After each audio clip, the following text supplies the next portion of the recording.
Greetings, everybody. Greetings. Hello. Hello. We pardon our dust. We are experimenting with a setup. So, at that point, welcome to a new chapter in Drak and Shadow Live. This is, I have had to say this all week, Alex. This is an experiment. There is no commitment yet. We're making sure it all works. Yep, hopefully. Do me a favor, Alex. Raise your camera just a little bit. Because it is unfortunately cutting off your head. There we go. Actually, and now lower it. Now, there we go. That should work. Okay. Okay. Let's see. Okay. And everybody can be heard. Yay! Yay. Okay. Yay! We did it! We figured out a way to be able to do this. And even though the window says Drak and Drak. Happy birthday. It's not my birthday. What was that? It says happy birthday to me, but it's not my birthday. It is happy birthday to Shadow. Well, according to Rising Sun, it is. Oh, experiment. Does that mean we're going to blow things up? Let's do it. Given who my dad was, yeah, probably. I mean, my dad tried to blow up his house numerous times. Okay. I told you this story, right? No, you never told me this. His mom hated him. His mom hated him because he actually tried to make gunpowder. Wow. Legit gunpowder in the basement. Not for... I'm pretty sure a lot of people were like, oh, he was a shooter in the making. No, he really wasn't. He wanted saltpeter for other experiments. The innocence of an era. Yes, and so in order to make he wanted to be able to make saltpeter, and eventually if you do things right, then that makes gunpowder. And so at that point, yeah, he almost blew it up. He almost blew up their house like 3 or 4 times. So, Okay. So, that being said, Okay. I completely forgot to bring that over. Oh! So, let me go ahead and swap things over to the live screen. Welcome, everybody. It is good to be able to see you guys. I'm not going to worry about fixing the windows just yet. So, I guess it's Drak and Drak. Drak and Drak are talking to each other. Hi, Drak. Hi, Drak. Hello, Drak. Is it a good day for you, Drak? Goodbye to Drak. Oh, heck no. We all love Drak. Drak loves Drak so much. Drak is full of himself. Well, just a little bit. But that's why he married me, right? So, yes, Drak does seem like he'd love Drak a lot. Well, I guess now we have now it's not the secret affair between Drak and Brinton, it's the secret affair of Drak and Drak. Yep, Shadow is no longer known as Shadow anymore. He's just Drak. He wasn't a shooter, just crazy. No, he was. No, my dad wasn't. He wanted to be able to do his science experiments, and well, back then you could easily buy those ingredients off the off the shelf, and it just so happened that my family owned a hardware store, so it wasn't like it was going to be any short supply. That's so true. He just decided that he was going to have an actual chemistry set, and yeah, there were plenty of times where apparently my dad got screamed at because all of a sudden you hear this down in the basement, and then my grandma would be like, Drak's dad! My dad's name was Mark, but it doesn't matter so much. Marcus? I don't know. His It's Mark. just Mark. Just Mark. Okay. Yeah, that was like one of the biggest things that was funny that everybody would get wrong about him, because he would go out to, because he was the VP of a chip manufacturer, so like microchips, and so he would go out to like New Hampshire and the East Coast to advertise the chips that they were making, and they always asked him, "Is it Marcus?" And he's like, "No." No, it's just Mark.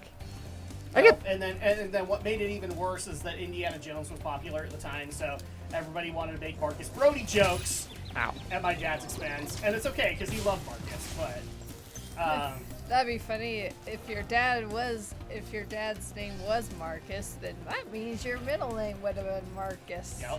Yep. But the sad reality was, and the one regret that my dad had, was that he did not have a good Marcus Brody impression. Okay. So, for those who don't know who Marcus Brody is, he was one of the assistants of Indiana Jones. He worked at the same college. I can't remember if he was the dean or not, but No. No, he was just part of the department and constantly was defending Indiana Jones to keep his, his cool stupid job. wizard. Whee! Yeah. Well, if And anybody, already we've had our first death. yeah. All right, cool. If anybody remembers Last Crusade, he's the guy who, like, gets lost in the market, and he's like, Yes, yes. but yes. like, Indy tries to bluff. He's like, he knows everybody all over the place. He'll blend and disappear. Yeah. So thankfully, Sala, played by the wonderful, ever vigilant John Rhys Davies, did save him. And of course, the favorite quote of Marcus Brody that my family loves to quote is at the very end of Last Crusade, which is, "Henry, Indy, follow me! I know the way! Yeah!" Got lost in his own So, museum once, huh? Alex, you are now considered Cool Drak. I am cool Oh, Drak. okay. I see how it is. Now Shadow is going to buy me Jack in the Box. Are you? Why aren't you buying me Jack in the Box? Because we don't have a Jack in the Box up here. We keep on saying that we're going to do that when we go to St. George. I think we need to make good on that eventually. We need to go try Jack in the Box and maybe make sure we're high when we do it. I don't know. Last time I went to a Jack in the Box was in California. And was it good? I remember. Yeah, I remember. Cause I ate there a few times. I have done White Castle, but only in an airport. And so I had an argument with somebody a while back that if it was in an airport, it doesn't count. Oh, I Because- thought that was the one you liked. What, Jack in the Box? Or White Or Castle. What? There is no White Castle here. Yeah, I think it's only on the East Coast. Yeah, because I had it at the Atlanta airport. So I can't remember if we were arriving or leaving Atlanta at the time, but I agree. White Castle and airports don't count. yeah. A friend of mine had like a weird theory that if you're in an airport, it's like international territory or interstitial territory. He actually used that term, and so at that point, you technically aren't in the state yet. I'm not sure that the state feels that way, but okay. So yes, I've had White Castle, you've had Jack in the Box, now we just need to be high while we do it. Why do you need to be high to do it? Because that's the joke. It's just Okay. a place The only stoner. people that go to Jack in the Box and White Castle are people that are high out of their mind. Because like 80% of the stuff that they make is just, it only makes sense that you'd be eating it if you were stoned or high or drunk. It's just like it's just like for the raw calories is why you're doing it. But anyway, happy Saturday, Alex. Yeah, And happy it's Saturday. actually been a while since we've been able to make it. Now I want White Castle. Yes, we have accomplished our job, And Alex. no, I'm not currently high. Well, that just says that you're not currently high. It doesn't mean that you won't be high later. Now, Rising Sun, did you hold Komori to our agreement that when he does his 25-hour stream, the last hour of that 25-hour stream has to be him playing your newest dating sim? Did you get him to agree? If not, I will find where Komori is, and I will make sure he agrees. I want to make a dating sim. Well, he made a Taco Bell dating sim. I know. I'm One just. that I still need to make time to go play, because I have not had the time, unfortunately, because being an adult sucks, and I've had other things to do. Because I've actually wanted to go through it just to see what he did. I was too busy keeping Komori's chat from catching on fire to make him promise that. So that's like every other time that you're on chat with Komori, so I don't see the problem. As I've learned, when it comes to Komori, when it comes to yours doesn't necessarily light on fire, but when it comes to Komori, his chat lights on fire quite a bit.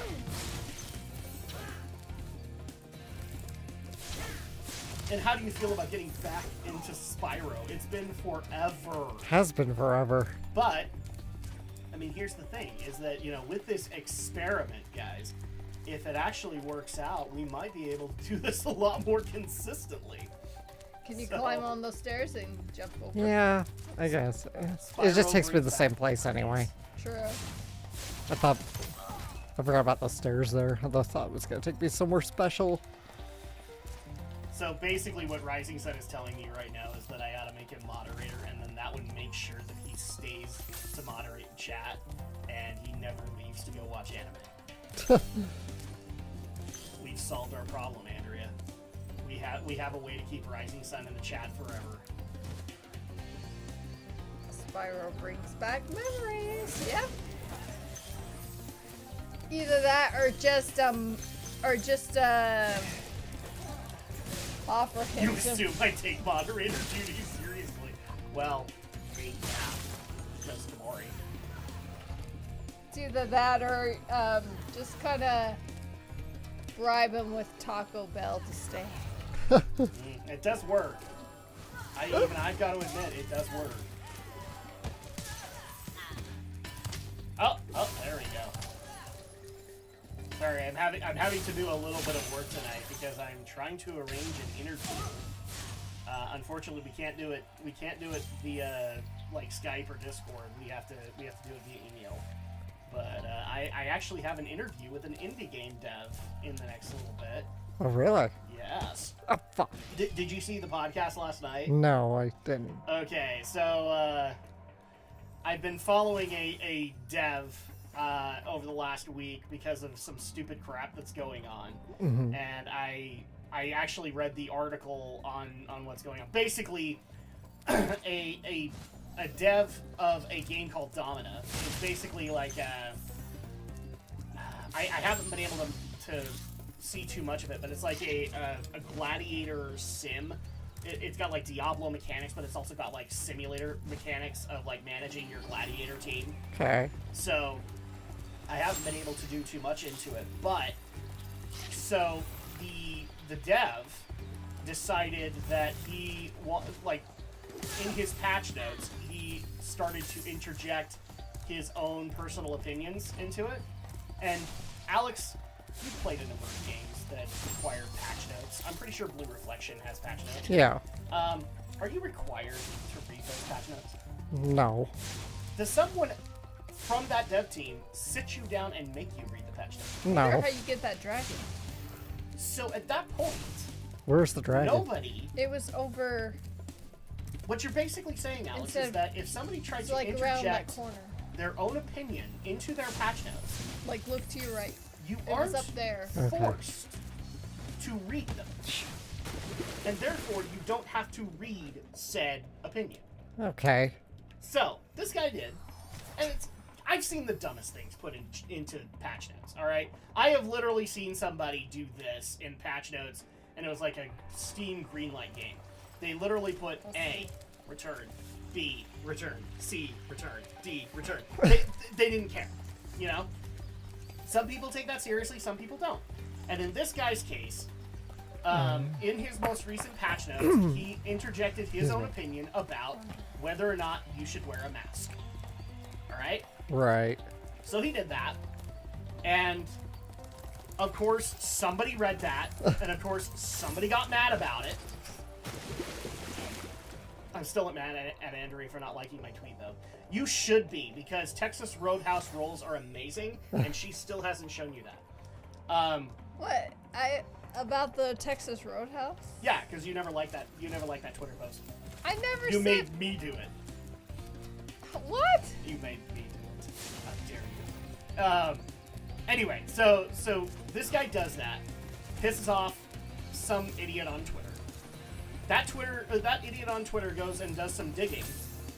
Turns out that also in a previous patch, he had also that interjected work? Yeah. his opinion into another set of patch notes, and this one was about his opinion on sites like OnlyFans and Pornhub and how we shouldn't fund them. Why not? Because we shouldn't. Because, Why not? Because of the, well, in his case, it was the evils of Remember pornography. that these blue thieves have stolen eggs outside the Magic Crafters world as So, well. again, Don't worry, I'll take care of that. Alex, do you agree or disagree with this guy? About funding Pornhub or putting stuff in your patch notes? Well, putting just in general, okay? Do you like his opinion on OnlyFans and Pornhub as well as masks? I'm gonna say 50. But here's the thing: do you have to read his patch notes? No, but at the same time, if somebody doesn't like what you have to say because they've dug through your game files, are you really going to be surprised? Sorry. Well, I mean, I think he took it fairly well. He was just like, well, it's my opinion. What are you gonna do about it? And so at that point, now if they just disagreed with his opinion, that, like, you and I would have that agreement, right? Right. Except here's the thing, that's not what they complained about. Okay. That was one of their complaints. But then they decided to make, they decided to make outrageous claims that were easily disproven. So, for example, that he had predatory microtransactions in his game. All right. Now that's Doesn't have them. yeah. Now that's Also, getting going too this is the far. one that made me laugh because this whole tweet was screaming, "Pay attention to me!" Right. Supposedly, I already have the egg or something. No, I wonder if he's broken. he might be broke Okay. because he's not supposed to do that. He's not supposed to. That's his start animation. So before he runs away from you, he does that. So you have to basically reset it. All right. So the other one Or was jump across there and see if there's any. basically that he decided to take out assets that were already Ow. in the game Jeez. and make them DLC. And the only thing that this guy could give as a reason is that he had bought a skin or something like that in the game Domina, and it was no longer available, and it was being offered to him as DLC. Easily disproven. He just had an error. And I'm pretty sure the guy even helped him fix it, and he still was butthurt about it. So, ultimately, he had a bunch of people making up shit about his game that was not true. There were no predatory microtransactions. It wasn't a broken-ass game where I think somebody even said, like, he put in, like, half the development time and wasted a bunch of people's money. There's no evidence to that either. There he goes.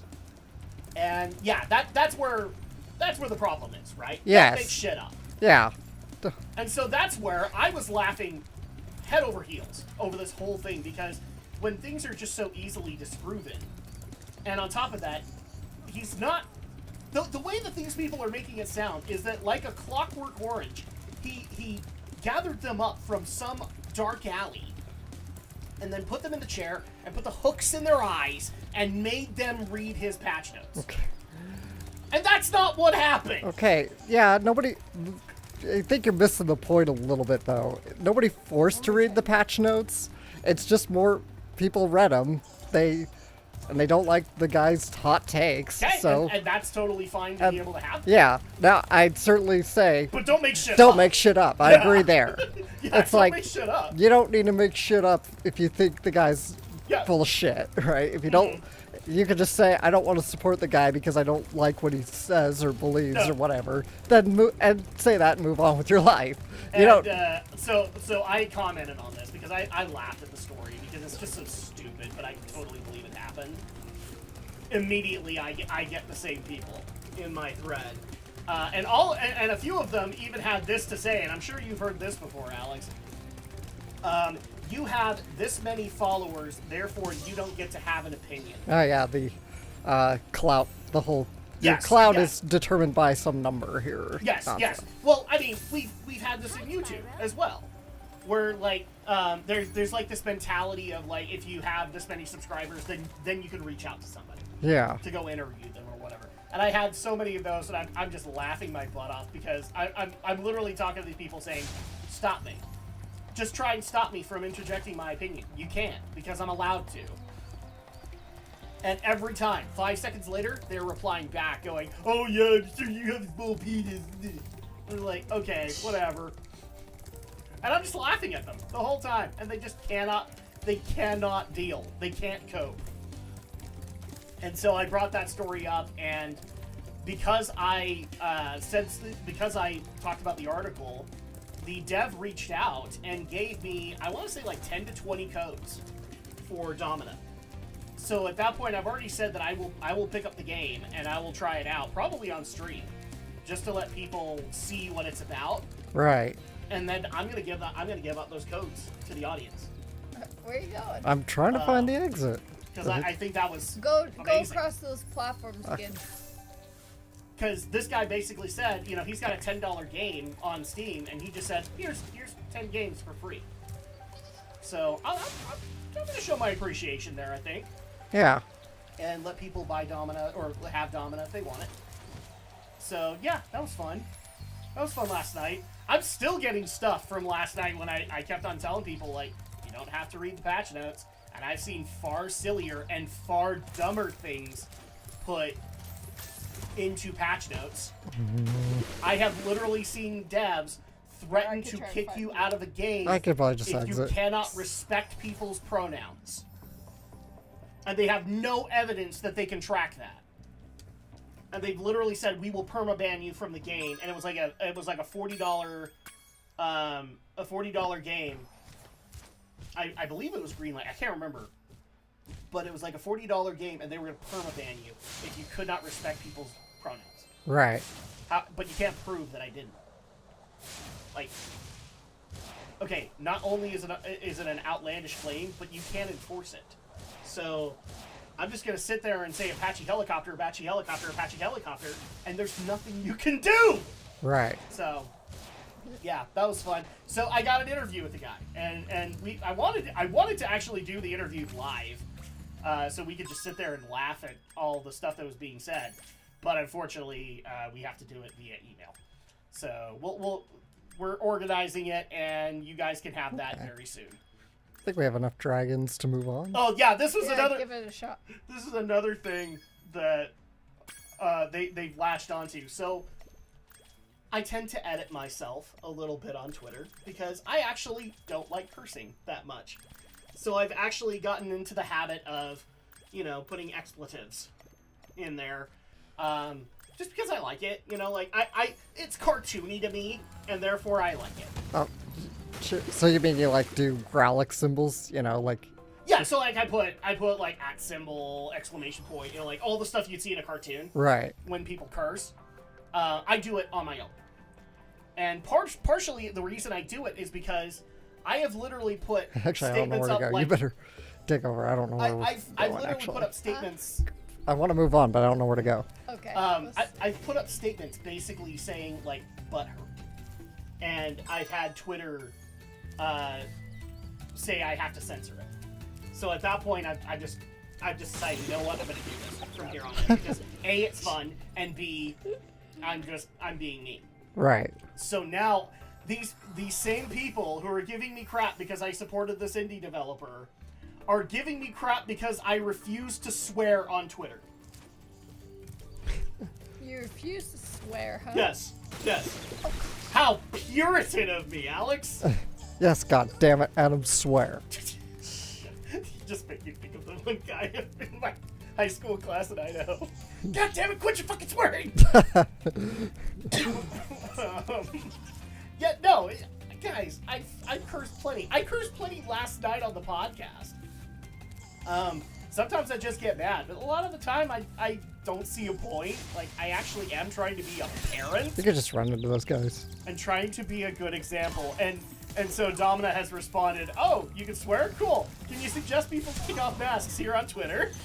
And so he's basically bouncing it back on everybody that decided to join on the hate wagon for me. It's great. But I love it. Apparently you can't swear on Twitter, or if you're not allowed, if you don't want to swear on Twitter, that's against the rules. Or I don't know, I'm a wuss. What's the problem here? I decided to put expletives instead. What? Can somebody, Rising Sun, please explain this to me. What rule did I break? What rule did I violate? I mean, I'm an old fart, so maybe I don't get all things internet, but somebody please explain this to me. Oh my goodness. So, and then of course I know a few people who are already going to be asking this. What did you guys think of Hogwarts Legacy? Alex hasn't seen it. Andrea has? No, I haven't. Okay. I only looked at the date of when it's coming. Yes, so this thing's coming out holidays 2022. And I believe it's coming out for PS4 and PS5, isn't it? I think so. Yeah. So this is going to be a separate story from anything that's being done in the movies. In fact, the way that somebody has told me, like, this is not the story of this game is it's not Voldemort related at all. Okay. Apparently, it's based in an earlier era of Hogwarts. I don't Well, know. yeah, it would be like probably. We're not talking like super early, are we? No, this is Either even before, probably even before Tom Riddle. So. Okay, so yeah, so this is pre-Voldemort. Is it pre-Grindelwald? Yes. I mean, I guess you would say it's like the late 1800s. So probably around the time if I should Doubled. tweet about that. You know what, Rising Sun? Tweet about whatever you want. Continue to tweet about the Texas Roadhouse rolls. We're totally on board with that, right, Alex? Yeah. Yeah. That sounds good, actually. Yeah. So I can't remember which stream. Well, I think it was God of War: Chains of Olympus that we did, and we were talking about what was it? We were talking about where you needed to make your own political dream statement is about something. world. And so Rising Sun's like, I will go and make a statement on Twitter right now. And so he did, and it was basically that Texas Roadhouse rolls are amazing. Okay. So, Hogwarts Legacy, set in the late 1800s, follows a student at geez, Hogwarts. that is super early. Yeah. That, maybe Grindelwald and Dumbledore might be kids, but you know what? I'm not even going there. It's late 1800s, which could be like 1850 to 1900. So, yeah, never mind. Player attends Hogwarts as a late fifth-year student. Player is able to choose their house and attend classes. Yeah, sounds kind of interesting, yeah. I'm excited to see it. It'll be interesting. I know that we're gonna talk about it on Friday, but it is a gameplay demo, so we're not gonna show the trailer, guys, because it's 30 minutes long. So sorry, guys, you'll have to watch that on your own time. Let's see. How do we view the map? Oh wait. Oh The guidebook. The guidebook. yeah. I'm just. Yeah, that's what you're looking for. Doo-doo. Sorry, guys. She's It's been a while. 100%ing. She's completionisting. No, I'm just trying to figure out where we're going next. But by the way, Alex, I think I need one of these in my house. I saw that today. What is In case people didn't see this on the Discord, I need this. It's a Bose noise canceling toilet. I need it badly. Everybody will be so much happier for it. Oh my gosh, I saw that and I laughed my ass off.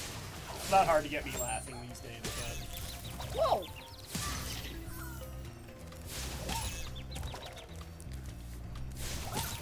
Okay. Oh, it's got a. That's why I'm like I can't tell. Well, we haven't been here, Yeah. so go ahead. So there was some big news in the anime scene while we were kind of working things out. okay, hold on 1 second. Sorry, I'm getting this out of the way. Dog passage. You're on my, Oh, sorry. You're on my cable.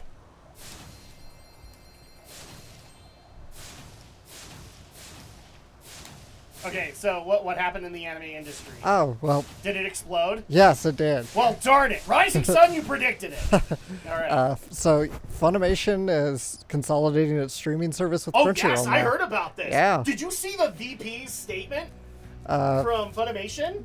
Probably, yeah. He basically just said drop your account. Yeah. Yeah, That, he basically just said drop your account. yeah, because they're consolidating the streaming services now, and everything's Yep. going to Crunchyroll. Everything is going over to Crunchyroll, or I'm guessing eventually it will be called Sony Anime. Because that's what Ow. I predict will happen because Sony does that. Possibly, I don't know, because Sony has its own anime arm which Well, yes, they do. they have but- the Aniplex branch. I don't know. I heard that. I think actually the home media brand is going to become Crunchyroll. We're already starting to see it. There's a few new releases Yeah, 'cause coming out. Correct me if I'm wrong. I think they're going to drop Elation, Possibly, I don't that know. company name, and just rename everything Crunchyroll. That's at least what I heard last time, and we'll probably discuss this as well because this is big news for people. Yeah, I've already had to kind of readjust some things because obviously we're watching Fruits Fruits Basket. Basket Season 3 and Rising of the Shield Hero Season 2. Which, speaking of, Andrea, we got some news in that regard. April 6th is when Season 2 starts up. The Shield Hero? Of Shield Hero. Yeah. Awesome. So we got that as well. Yeah, I was actually going to ask your opinion on the podcast about this. So what did you think of Funimation going away? Yeah, I'm fine with it. I mean, I'm fine with it on a number of levels, but that's just me. I've been with Crunchyroll. In terms of like streaming, I've been with Crunchyroll longer. Are they going to basically like help everybody migrate over to Crunchyroll, assuming they don't have accounts at both? Yeah, like I know for like those who haven't signed up will get like. Because I know like when WWE Network was bought by Peacock, they helped migrate the accounts over and then also refunded 2 months for the amount of time that it took to migrate. Yeah, I know they're giving some accounts free, like a free month or 2 or 3 months free. Not What me. the fuck did we just witness? I don't know. See? I curse Twitter!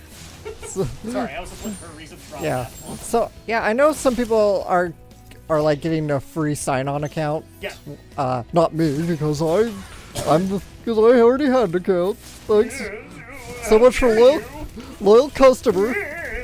Whatever. Can we just talk like this entire time like that? Almost sounds like Marvin the Martian too. Yeah. Hello, human. But I'm yeah. going to fire my laser at you. Anyway. So yeah, and you know, most of the shows I've been watching, either in the current season or Priest, are on Crunchyroll anyway. So it's nice. I was like wondering if I should drop one or the other, and well Have now. we heard if this is going to affect the dubs of any of the Bad things that are doggy. currently being worked on? I think everything's still going on as normal. Like they'll 'Cause I didn't know. Like the one thing I was looking at is because Okratron is so heavily associated with Funimation. Does it get absorbed into Crunchyroll? Because I think Sabbath would have some things to say about that. I think they'll still. I'm sure Funimation's still going to use it. They're still releasing dubs on No, I mean Crunchyroll. like they own it. Like, Oh, so he owns it. Yeah, I know I know Sabat So owns it. like I think but- we'd have a problem if they tried to take it away from them. Yeah, I don't think they'll take it away or anything. But as far they're still going to release their dubs now. Just they're going to start putting them on Crunchyroll. Sure. So the other thing I want to ask you about, I don't know. Can Alex, those things because die? this one I'm going to bring up on probably on the podcast too, just to get you guys' opinion on it. But have you been following any of the drama that has been unfolding with the Halo TV series Not for Paramount Plus? No, not really. I haven't. No. So let me ask you if you have a problem with this, because like you're not the biggest Halo fan, but you have watched like the Halo animation collaboration. Right, kind of thing. I did. Yes. So Ow. how would you feel about a Halo TV series that doesn't have the Master Chief in it? Seems like a really strange idea. Is that the case with this new Halo Yes. series? No Master Yes. Chief? Wow. Well, so they're basically pulling a Masters of the Universe revelation. Wow. He will be in the first episode, but then he doesn't show up for the remaining 8. Okay. And instead, it's going to focus on a young girl who is now a soldier on the battlefield, and also does not, like, she's very, from what I understand, she's going to be anti-war and all that. But, yeah, it seems kind of weird that if you're going to call this Halo, and the main character of Halo is the Master Chief, that you would call it Halo, and it doesn't have the Master Chief in it. Yeah. I mean, yes, I mean, they've used Halo before, and it hasn't had the Master Chief. ODST, for example. Yeah. That's happened. And the Legends anime did that or too. Halo Guardians, where it had a second main character. But yeah, it seems a little weird to me that you would do that. And of course, the Halo fans are not having any of it. They're like, no, we're not watching it now. Which at that point, the writers have gone out of their way to just say, oh no, this is still going to be good. And so they decided to make this statement, and I just want to hear your reaction to it. Okay. So, when they have discussed how to do this series, they did not discuss or play the video games at all. Oh, wow. But they talked about the characters and the world without playing the video games. Okay. Seems like a That's me, all right. kind of a thing you should do. Now, look, and I clarified this in the podcast last night. So Halo is, I think, directly inspired by a book called Ringworld. Okay, I said Discworld. I'm sorry. It's Ringworld. But Halo, when I say Halo, what comes to your mind initially? And you're not a fan. Space warfare, and yes, Master Chief. And yes, Master Chief. So at that point, if you're going to call it Halo, don't you think you should play the games? Or at least Because the have some games are knowledge. called Halo, and the lore is based on the games that are called Halo. At least acquaint yourself with it enough, right? Yeah. You'd think that they do it, but no. They talked about the world and the characters, but never played the games. This sounds like an A project, doesn't it? Yeah. Like, I'm not even a Halo fan, guys, and you know what? We've actually been requested to try out Halo, Andrea. Maybe we'll try this out instead of we'll try out the actual games instead of the series, because this just sounds like a train wreck waiting to happen, kind of like Lord of the Rings: The Rings of Power. Which, by the way, again, have you been following that train wreck? No. Oh boy! So this is the Amazon Lord of the Rings series. Right. So they want to be able to tell a bunch of prequel stories, basically the creation of the Rings of Power, Okay. which happened in the Second Age. Except here's a problem, Alex. They don't have the rights to the Silmarillion, which is where a lot of those stories took place. Okay, so they're gonna have to make They up a lot don't of shit. have the rights to the Final Tales, which is pretty much the other Second Age stories that associate with it. Mm-hmm. They don't have the rights to anything. Which Okay. means and they've even openly admitted they cannot do canon interpretations of them. Okay. But they say that this is going to be just as cool as Lord of the Rings, except it's not going to be canon. Well, And they've already messed up a lot of things, including making one key mistake of not giving female dwarves beards. Yes, female dwarves have beards. okay. Peter Jackson even accounted for this. If you actually look in the scene with the hobbits at Minas Tirith, Right. like you bow to no one. In the background, you can see a female dwarf.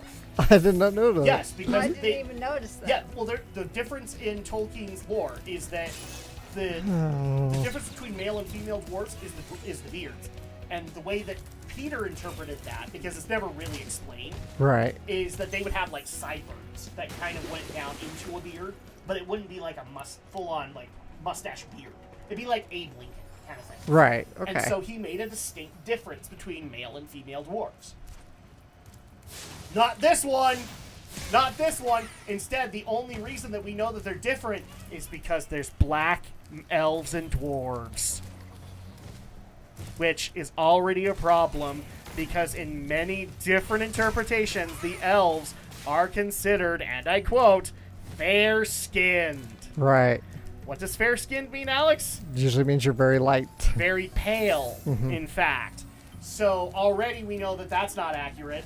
And I love the fact that everybody's been making fun of that by basically saying, so what happened to all those black elves and dwarves by the time the Third Age rolled around? That's a dark thought, isn't it? Yeah. Because they're not around anymore. God. But not only that, we've also Let's had, see. they're basically going to rewrite Galadriel Right. from the ground up and make her an angsty bitch. Oh my gosh. Yeah, she's gonna she's there because they need a strong female. They need a strong, independent female character, Alex. So they are going to take Galadriel, you know, the wise sage that we saw in the 3 movies, Right. and completely rewrite her history so that she was the tough, badass warrior that we all knew she was. Except she never fought in anything. The only times she fought were before she even came to the shores of Middle-earth. Nobody ever saw her fight. She never participated in any of it, and most of Galadriel's interpretation is like how to avoid war and the sorrows of war and all of that. So they just got to make Yeah, her. they want their strong female character. Guess the- It's all stupid. Like, Yeah. I can already tell you guys, I'm not watching. I already know they screwed up Wheel of Time. yeah, I'm not on board, but it's just, it makes me giggle that they're continuing to do this crap and expecting people to just swallow it. So yeah, I'm glad that I'm not the only one thinking that that's crazy, that you would make a Halo series and you wouldn't include the Master Chief. Yeah. I mean, I'm pretty sure that Peter Jackson's scripts did. Yeah, I'm pretty sure they did. Probably. In fact, all of the rewrites that he did before he eventually said, "Screw it," and I'm gonna go and make District 9, or I'm gonna go help somebody else make District 9. Yeah, I'm pretty sure they all included Master Chief. But not this guy, not this showrunner. He doesn't need that. He doesn't need to go play the games. Just think for a second, people. Because we have, what is it, April that Sonic 2 is coming out? Yeah. Did you like the poster, Alex? Yeah, I like the clever little homage to, Yeah. to the Sonic 2 cover art. Yeah. So just think if the director for Sonic, A, didn't do his homework on Sonic, which we know he did, by the way. He didn't play like every single game, but he played some of them. So at that point, he did way more than the Halo showrunner. And on top of that, just think if like, so he put out that initial art that everybody hated, right? Right. Just think if he had actually just bounced that at everybody else and said, "You're all racist," and never changed a thing. I Do know. we think Sonic would have been as successful as it was? No, it wouldn't. It would not have been, in fact. So, I think I'm going to go trust him and not you. And instead I'm going to laugh at you. Because you can't do that. But then again, I'm laughing at a lot of things these days, so... Funniest thing about all of that. Oh, yeah, and now we're getting, like, a bunch of in-depth videos about... Oh, and I can't spoil myself on these things, damn it. On the villains of Hogwarts Legacy, and...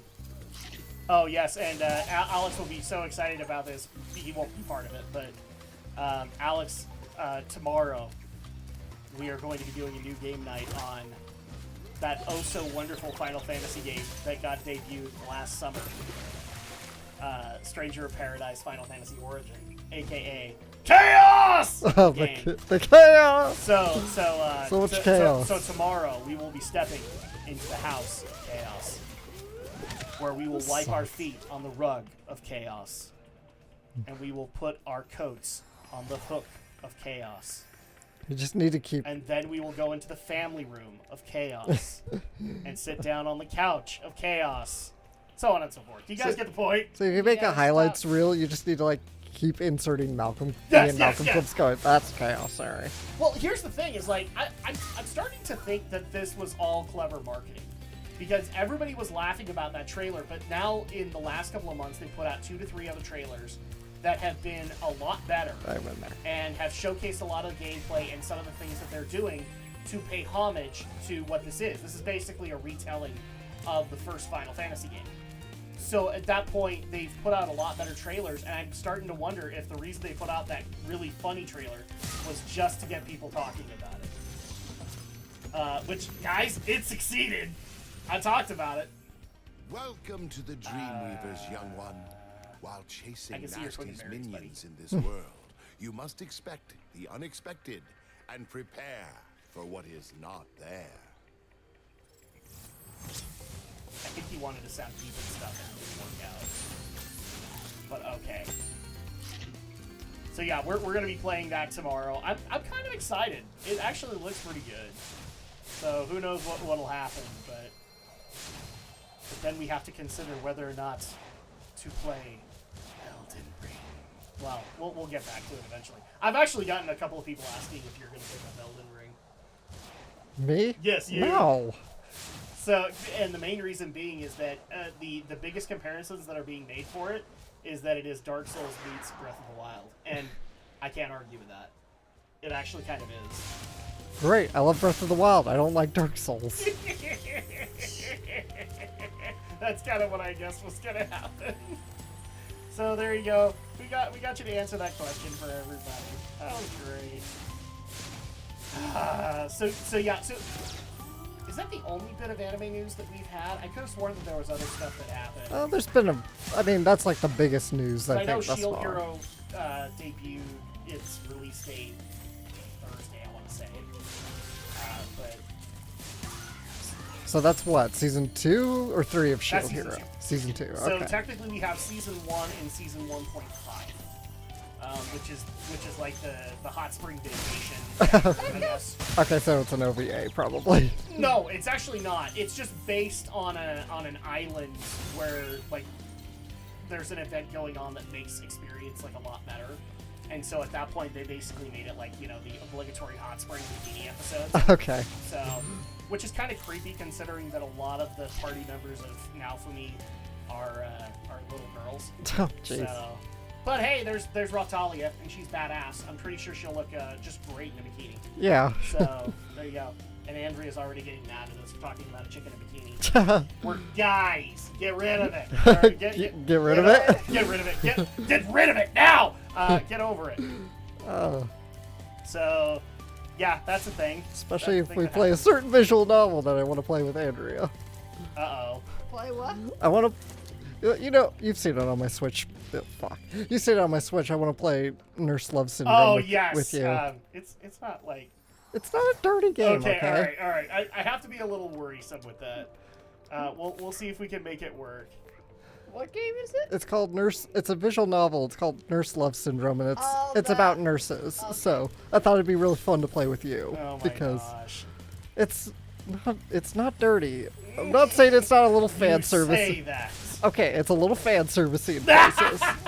See, this is what happens when we push a little harder. I'm not saying it's not a little fan servicey, but it's not like an H game or anything. Oh my gosh. Okay, well, we'll see if we can pencil it in. I don't know. Maybe Brenton would get mad at us for it because he might want to be part of it. Oh, yeah, if he wants to come in, let's bring him in. We'll have him No, come in we can't remote. At that point, there's too many people on the couch. We'll have him, he can come in join remote. the chat. Well, there you go. There you go. She could join the chat and she. I think it'd be better if she was here though, because then she could like We critique. don't have enough room on the couch. Well, actually, you know what? Technically, given how thin both Brenton and Andrea and yourself are, Yeah. we probably could make it work. Well, you know, we But could only have 3 mics. remote. so- We could always do it remotely. I feel like, you know, someone that might work. someone joins in remotely. We'd have to figure that out, but it's. I don't want to say it's impossible. I think it's possible. It's just we would have to figure out all the little details. The details. Yeah, I Yeah. get it. So, It's just- oh yes, and this is the other thing that I wanted to ask Alex. Okay. So did you see the latest G4 news? Yeah, I've seen it. We might have to talk about this on Friday just because of how stupid it was. So so everybody remembers the epic Frost Grant. And then the what is it? 2 weekends ago, they decided to do one of their game show X-Plays, and they bring on Amaranth in a bikini that I do not think is made for the beach, because it doesn't even look like it's made of like the same fabric that they use to make swimsuits. It looks like it's made of like silk or something. I think she came out in lingerie, is what I'm saying. Right. But yeah, they bring out Amaranth in a bikini, and oh my gosh, they literally brought her out in a bikini in a ball pit. So you can imagine how many ball jokes were made. Yeah, they made a from lot of ball that. jokes. Yeah, they made a lot of them. And then they also were mocking, so a lot of people didn't know this, but the girl that was also on with Amaranth was apparently the person that wrote the sexism and gaming rant that Frost read off of. Right. And so she comes out and basically a bunch of jokes are made that we're going to replace you with Amaranth. And it gets so bad that she eventually comes out in like a sexy dress. Well, there's a dragon over there. In her purple hair. Right. And it's just, it's sad. Overall, it is very sad. And all that we've seen from this after that is, so G4 swapped their channels. I'm not kidding. They literally turned G4 TV into X-Play Oh, shoot. and X-Play into I G4 thought I had TV. it. to try and fix their algorithm Right. that had already been wrecked. And they had to get rid of a bunch of their shows, including the one that Frost was happy about because it was going to talk about esports. Frost unleashed on the people making the decisions for that, and there's now rumors basically saying that Frost has been let go, and that the vice president that hired her and also sided with her in her rant has been let go. So it's not looking good for G4 right now. It's not looking good for G4. In fact, it looks like they've basically said, well, we kind of need an audience, so we'll just go ahead and do the things that we probably shouldn't do in order to get them. Good on ya. I don't think it's gonna fix. It just G4 is it's too much of a, I think I said it. It's just too much of a product of the of its era. Well, not only Oh, that, shit. but It's just like- there's no need for a G4 today okay, in this day and the other age. problem too, and I know we talked about this on the podcast, but we didn't talk about it enough, was the fact that like G4 was, yes, it was a product of its time, but it was also it was like the only thing talking about games in the cable market. Exactly. And you moved it to YouTube, where everybody talks about games. Yeah, because That was the dumbest thing you could ever have done. Because now, they basically are in a vast ocean. And frankly, there are content creators that have less subscribers than G4 that do it better than G4. exactly. That's why. I literally follow people that are in the thousands or even 10,000s of subscribers that do a better job than most of the established gaming channels. Way better of a job. And I'm not just saying G4. I'm talking Review Tech USA. I'm talking Yongya.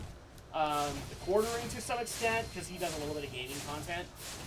Like, they are doing analysis and reviews better than everybody else. And they have, like, 4-digit subscribers. Yeah. So obviously, you know, the algorithm is not on their side. But that was the dumbest thing that G4 could have possibly done. Is they are no longer the what's the word I'm looking for? They're no longer the black sheep of the herd. They're not standing out. They are part of a herd of black sheep. Mm-hmm. Well, that And yeah. frankly, a lot of them can do it better than that. So, what is it you bring to the market again? Well, nothing because Yeah. except the nostalgic from people my age and maybe a little older who remember G4 TV. But at the same time, it's like that those days are long over now because Yes. everybody's can do a gaming channel now. Yeah, because, I mean, if you look back at old school G4, I mean, yeah, they covered games, but, Berries are always on your like, they side. never did the level of in-depth coverage that I wanted. Mm-hmm. And there's no way that they could have. They were on fucking Spike TV. Well, they had their own channel. Well, yeah, but it was funded by Spike, wasn't it? I don't know. I think it was funded by Spike. It might have been in their later years, but as I far know as that during the Olivia Munn days, it was on Spike. I just know when I watched it, it was its own independent channel. So I don't know who owned it, Yeah, but during the Olivia Munn days, they had to buy time on Spike TV probably because to that, be able to do that. which might have been at sort of the And so at beginning that of point, their like, end. You know, those kind of tactics make sense because it's Spike TV. It was Spike TV of all places that, you know, they cared about what men wanted to watch, except they kind of didn't. Spike TV was just the bros channel. So Bro! it started that way, and then eventually it became like sci-fi. It was just like, oh, we want to get those lifetime dollars,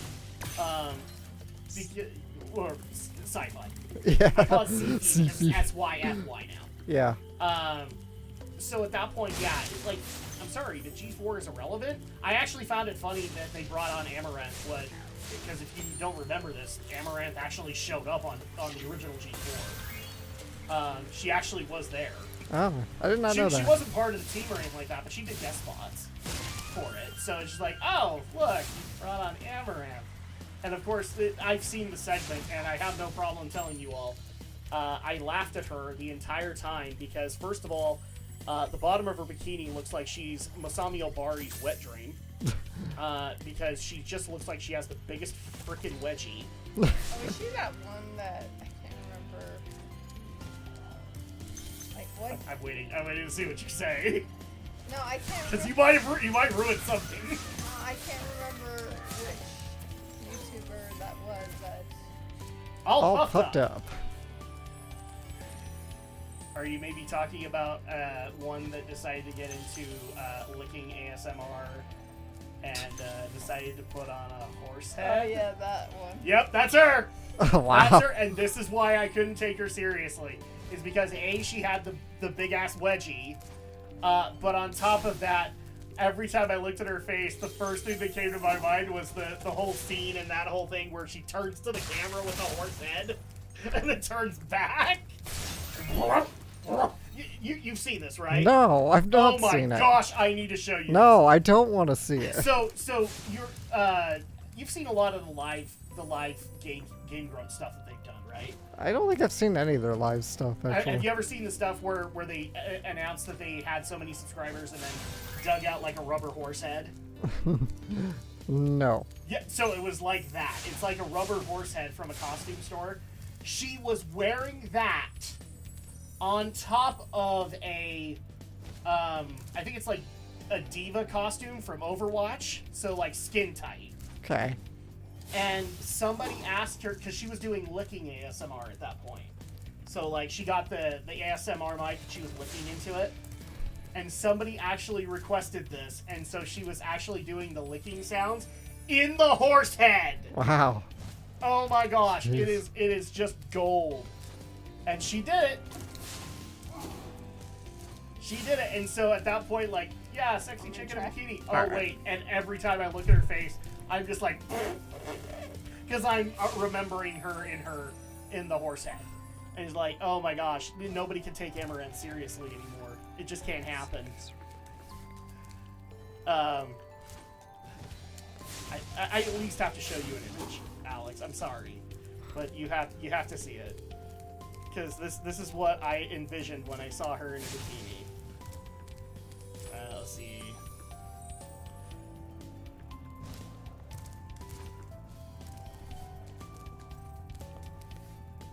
Okay, so that Wow. that was her on one of her streams, and she got banned from Twitch doing that. God. Her and I can't remember the other girl because she farted into the ASMR mic and somebody requested it. Oh my gosh. Yes. Well, whatever. See, this is one of those times where I agree with the dev of Domina, because there's become a whole new class of boys on the internet that I like to call thirsty boys. Thirsty boys. Thirsty boys, because, well, their dating life is non-existent, and so their answer to that is then to pay Amaranth, or people like Amaranth, to do very innocuous things on their OnlyFans. Well, if a fool and his money want to be parted, then so be it. I mean, I completely agree with you on that, but that's the culture that we have now, is that we have this culture of thirsty boys who cannot be bothered to go out and date because they're too busy being tier 3 scrubs to Pokemon. Ah, Spyro, thanks. Supercharge will get you to new places here in Oh my Lofty gosh, it's Castle Big too. Gay Owl of Dragons. See where it takes you. Oh my god, I'm super! Thanks for asking! Holy crap! That was Big Gay Owl of Dragons! Is that like a person? Yes, in South Park. Ah. Yeah, that was Trey Parker and Matt Stone's allegory for gay guys for the longest time. Ooh. Because they decided, they decided to do an episode about being gay, and so they made the main character Stan's dog gay, and how Stan has to deal with his dog being gay. And so what happens is that Stan kicks him out, and Stan's gay dog, who by the way was played by George Clooney. Wow. Yes, I'm not kidding. George Clooney wanted to do South Park, and they said, you play a gay dog. He's like, I'll do it. And he did. So all the parks and things like that, they're George Clooney. That's amazing. Well, they made up for it later because he played the Doctor in the movie. So, I mean, ultimately it worked out for George Clooney. But, like, this is how much disrespect that that Trey Parker and Matt Stone have for Hollywood. So they'll put them in the dumbest things. Anyway, so I think you have to be on that top ledge. Oh, probably. so Stan's gay dog runs away from home and finds himself at Big Gay Al's Big Gay Animal Sanctuary, where he meets Big Gay Al because he's super. Thanks for Thank you asking. for releasing me. You're welcome. And what's even better is they eventually used Big Gay Al in the. I can't remember what it was. The Boy Scout. I think it was the Boy Scouts taking a stance against having gay. Gay scout leaders or scout whatever. leaders. Yeah. And so they made Big Gay Al the local scoutmaster. Except he wasn't like it wasn't a bad thing. Like he actually liked the scouts. The scouts taught him good things, and so he wanted to remain the scoutmaster. But because he was gay, he had to be let go. Mm-hmm. It was like, oh my, because they actually made an argument of like, oh my gosh, he actually like loved the scouts, and he didn't just love it because whatever reason, he actually liked being a scout, Oh, glide to and so you that. feel bad for him. Oh, yeah, I see now. But yeah, there you go. There's your South Park history for the night of Big Gay Al and Big Gay Al's Big Gay Animal Sanctuary. Let's see, what else can we ruin for everybody tonight? I can put up more stuff on Amaranth. No, I don't. I like you guys way too much.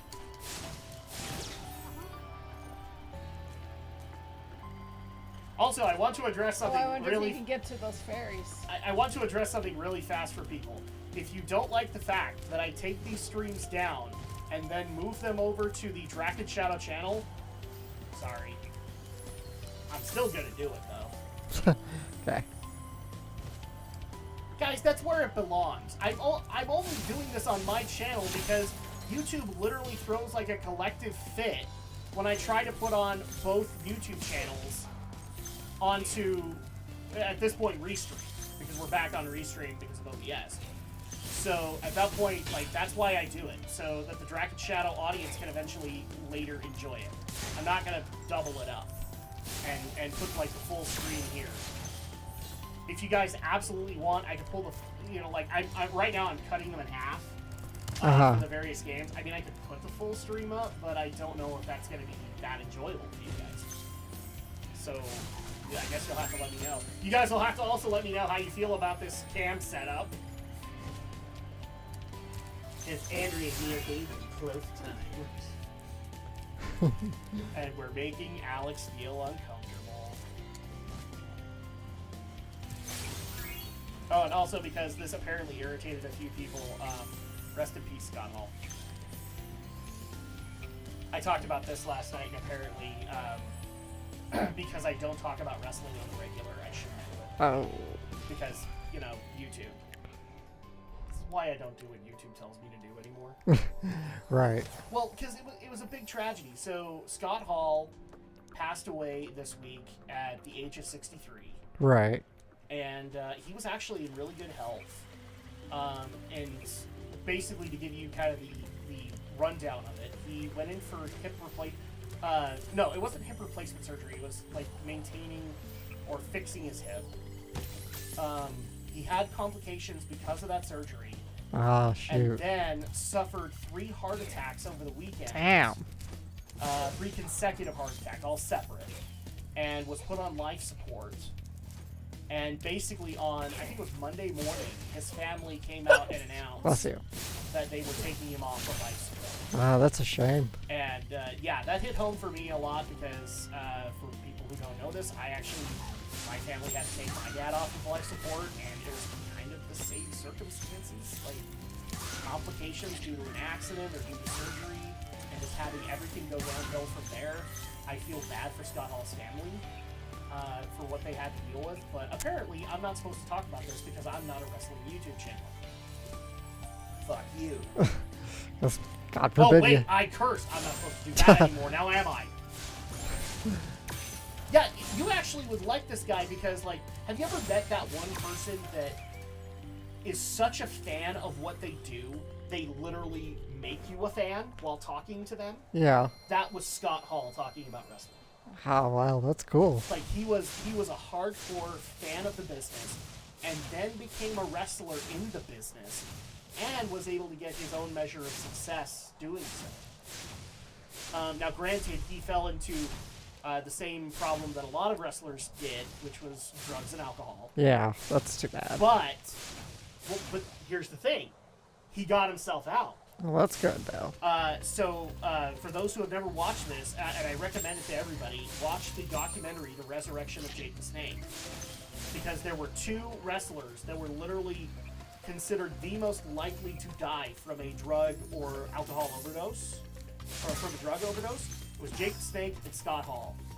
And in that documentary, you get to see them both rise above all of that and change their lives, so much so that they were inducted, Yeah. that they were welcomed back into World Wrestling Entertainment and inducted I don't into think the I can. 2014 Hall of Fame. So, like that it's like an amazing comeback story. He was living very healthy when last anybody heard. So that's probably the saddest thing of it. Is like he remade his life. He was getting back into contact with his family. I think they have a different way, actually. Oh, the cannon, that's it. So that's the saddest part of the whole thing, is like he was getting to know his family again. He was turning his life around, and actually able to help a bunch of other people getting into the business, and then this happens. Yeah, that's too bad. It really is. Yeah, it's.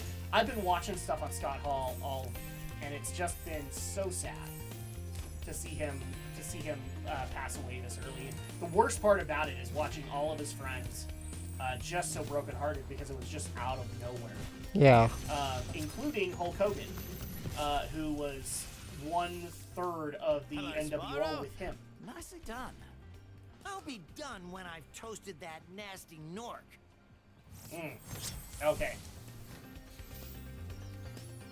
Yeah, Scott Hall was actually the guy that, or one of the two guys that taught Hulk Hogan how to be a heel, how to be a bad guy, when he eventually turned bad in the NWO. So yeah, Hulk Hogan was like, and I think Hulk Hogan was dealing with surgery himself, and he was heartbroken this whole week. Everybody was, but yeah, so rest in peace, Scott Hall. And yes, I'm going to cover this, because if I'm going to run solo podcasts, then I'm going to start covering things that maybe I don't get to cover with Alex, even though I don't think Alex would stop me on this one. Nah.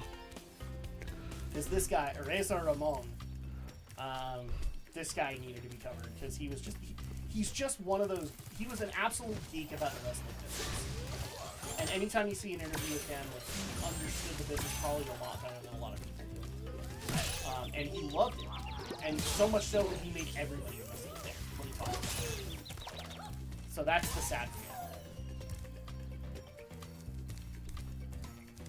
And I'm just double checking to see if we have any more news stories, because I'm sure that somebody will give me crap about not talking about enough anime. Because it's happened numerous times before.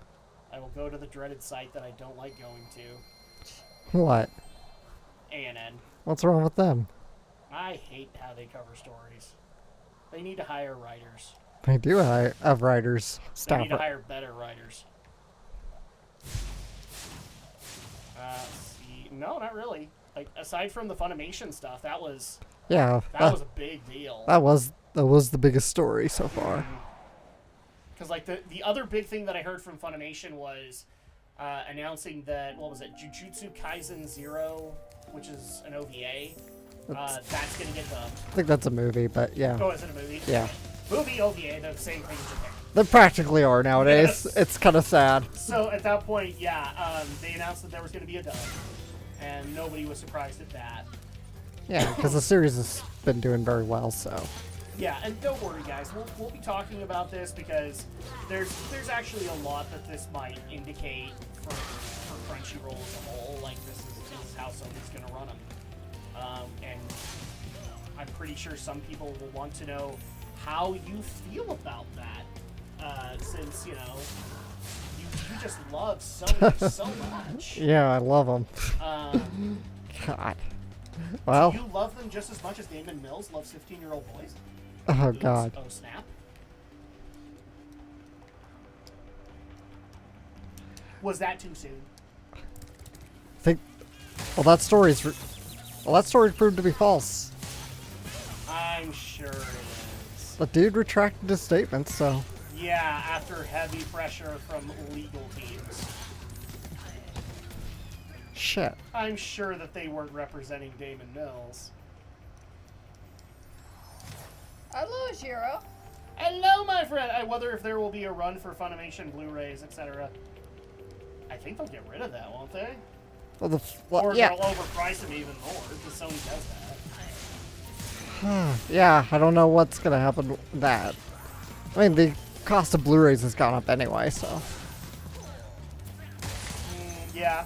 Mostly it's shipping, Well, everything on Blu-ray went up. Let's just be honest. but yeah. But, hi? Okay. What? What was that? What's happening? I don't know. I What? think he got some type of a power up. Oh, okay. Okay, now I can take Oh, care of yeah, this you're all night. neon and stuff. Spyro apparently entered the dance club. Oh, stupid wizards. Stupid And by discount. the way, welcome, Jiro. Yeah, welcome, Jiro. Yeah, Ah. I don't know if that's going to change that much. Oh, here's one that I know a few people wanted to ask you about, Alex. Shit, I had it on the tip of my tongue and it laughed. God damn it! Oh, the Shenmue anime. Oh. It got a demo, or not a demo, but like they Jump in that. released like the first 2 episodes. Did you see that? No, I saw I it. actually wanted to get us both to watch it just so that we could do a video on it. I knew it was out, but I haven't watched it. Is it out now? Yeah, it's Oh my out. God, It's we it's need to airing. do it. We need to watch it. I am There's a especially smart- interested in what Alex might think of the Shenmue anime. Because there's probably, I mean, I could get Alex to sit through the Shenmue games, but it would be very hard. Well, I don't know how hard it would be because you're such a Sega fan. And they one of the things that people love Shenmue for is like all the Sega nostalgia. Hey, Spyro. All dragons know there's magic in a fairy's kiss. See what it can do to your power of flame. Ow! Ow! My chest! He burned his chest hair. What can I say? Yeah, we might actually have to do that, Alex. We might have to watch the Shenmue anime. Shenmue anime and Yeah. see if it's worth it. Well, it's on Crunchyroll, so. Let's see. Is it dubbed? I Uh, don't think it is. not yet. I don't know if they will, but as far as I know, it doesn't have a dub yet. Yeah, I don't think I don't know if it's gonna get dubbed. Honestly, Yeah, I don't know doesn't either. sound like it would be a good idea for them to do it. But I that's have heard it's average. well, that's fine because Shenmue's average. Hey, Rising Sun! I was wondering if we lost you to anime. Oh my goodness, we have moving emojis now. For some reason, they've never been able to work in previous chats. I'm so happy about that. Yeah, we might have to do that, Alex, just to say that we did. But you want to know what else we might have to do, Alex? What? Now that Brinton's back, we might have to do the Devil May Cry anime again. Yeah. Especially in honor of the Netflix series, which I hear is still in development. I would like to get it a little closer to that, because I'm still very interested in Adi Shankar's Devil May Cry. It might actually be really good. We might have to make that work, Alex. Oh wait, but Dragon Shadow's a dead channel. We shouldn't be doing any of this stuff, right? I don't know. Can we just be honest? Like, can somebody please define a dead channel to me? I guess. Because even dead channels get views. I guess it would just. A dead channel to me would just be a channel that doesn't upload content anymore. See, a dead channel to me would be a channel that, like, is deleted. True. Because some people will actually proactively do that. Or they'll just leave. Because, I mean, at that point, if it's still getting views, I mean, I get it. They're not uploading content anymore, but if it's still getting views, is it dead? I don't know. I need to talk to somebody about this. Maybe I should talk to the Gamer from Mars. Oh, wait, he's busy working on a Chris Chan documentary. Which, I don't know why. There's already a really in-depth one about from down the rabbit hole. Oh, there's an even more in-depth one. That's like 60 plus parts. I've watched both. And trust me, don't watch the 60-part one. You'll learn things about Christian you wish you could never unlearn, or that you'll wish you could unlearn. I can't look at Fanta the same way ever again. Why? You don't want to know! Okay. No! I'm not telling you! Alex will hurt me. You will hurt me. I will tell you after. How's that sound? And then at that point, that's your funeral. Yeah, no major anime news aside from that. Oh, hey Shiro, how'd you feel about the recent review of Doom Eternal that got unearthed? I'm not kidding, Alex. Doom Eternal came out in 2020. Somebody just wrote a recent review on it. And, well, it wasn't a good review. Okay. Because, I shit you not, these were the complaints that they had. I'll just read the headline to you, and you'll get it. So this is a resurfaced review, accuses Doom Eternal of sexism and transphobia because, and I quote, there's no sex and no women. Okay.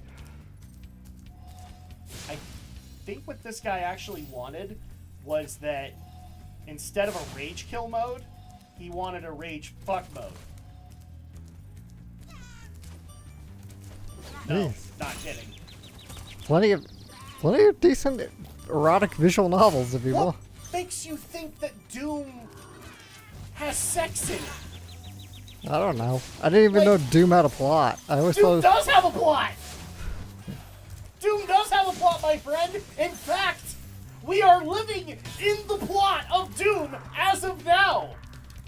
Because Doom literally takes place in March of 2022! Wow. It does! Now, here's the best part. Do you know why the Doom Slayer went off to go kill the minions of Hell?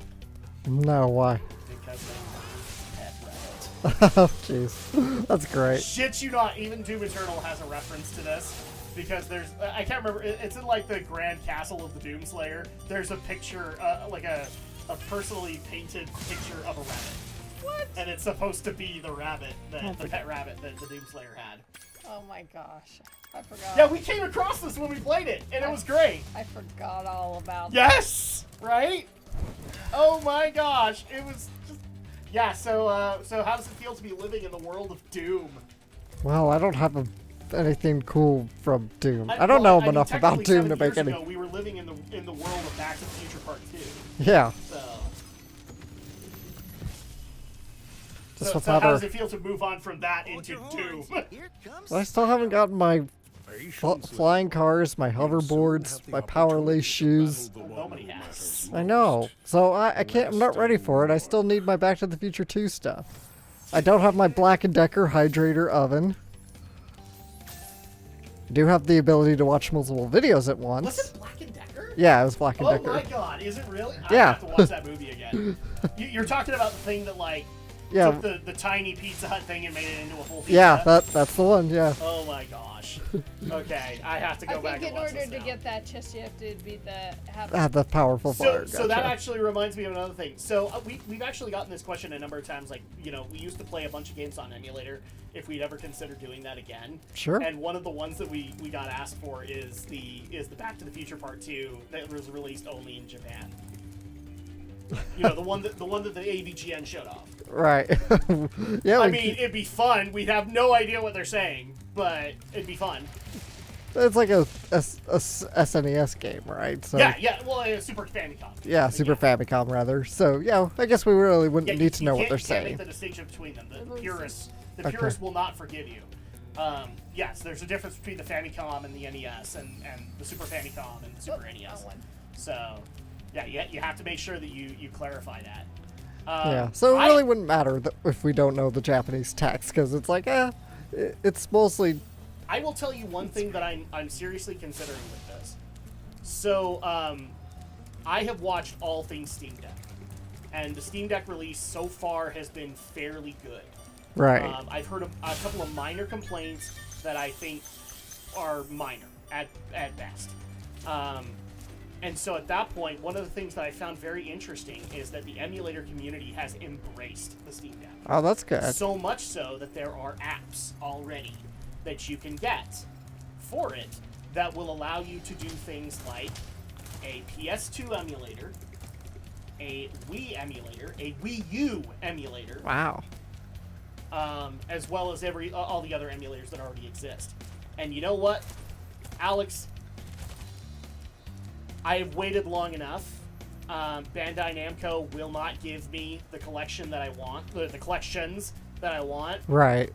I don't know if we should play them on an actual PS2 without breaking mine or doing damage to yours. So I have considered whether or not we should just do Xenosaga on the Steam Deck. Yeah. The PS2 emulator, which could do HD. Hell yeah. We should So, do it. At that point, I think that's the closest that we're going to be able to get, and also we might have to do the Onimusha games that way too. Because, like, I love my PS2, but I don't think it's going to last much longer. Yeah. And I don't want to replace parts, and frankly, I don't want to do damage to yours either. Because, like, you know, I will, like, let that thing stay as pristine as it possibly can, because this is what you're going to show to your kids. You know, like, this is what gaming was. This is what we grew up with. But what's even better is, like, I've seen this emulator stuff, right? Game Pass now officially works on Steam Deck. So you have all of that. All of the Windows Store stuff works on Steam Deck. And for what I have seen stuff on PlayStation Now. This is now the official gamer's wet dream. Yeah. It is everything. And I just happen to have my copy coming quarter to 2022. Excellent. So, yeah, we might take full advantage of that. Yeah. And maybe, you know, we'll finally do all those things that we keep on saying that we're going to do. We're going to do the crappy movie tie-in games, and we're going to do things like Xenosaga and all that. We'll have to do it this way. Yeah. Because it's just going to be the better way to do it. It sounds good. Oh, I see. Maybe. I mean, we'll have to see how that goes. Like, there still are some games on Steam that have not made it onto the Steam Deck. They're not compatible yet, but Right. VR sets work with Steam, even if you ever get that. I have seen that, and it is awesome. I will not get it, and it's not because I'm trying to irritate you guys. I already know that VR is not going to work for me. Like, my older brother does play some VR and has some issues with it, and I've already, like, put on one of the Oculus headsets, and I've gotten a massive headache from it. So I'm probably not gonna. I know that some people were really hoping that we would get around to Half-Life Alyx, but it'd have to be Alex playing, because I can't do it. I doubt I could do it, because Because, like, glasses and everything. 5 minutes in, I was done. Like, my head was throbbing, so I just can't do it. Oh, did But you play it at your brother's house or something? No, I tried out a demo Oculus headset that I saw when I was out shopping one day. Oh. And because there's a game on, I can't remember what it's called. It's not Tunic, but it's like a Rats of Nim kind of game that is for VR only.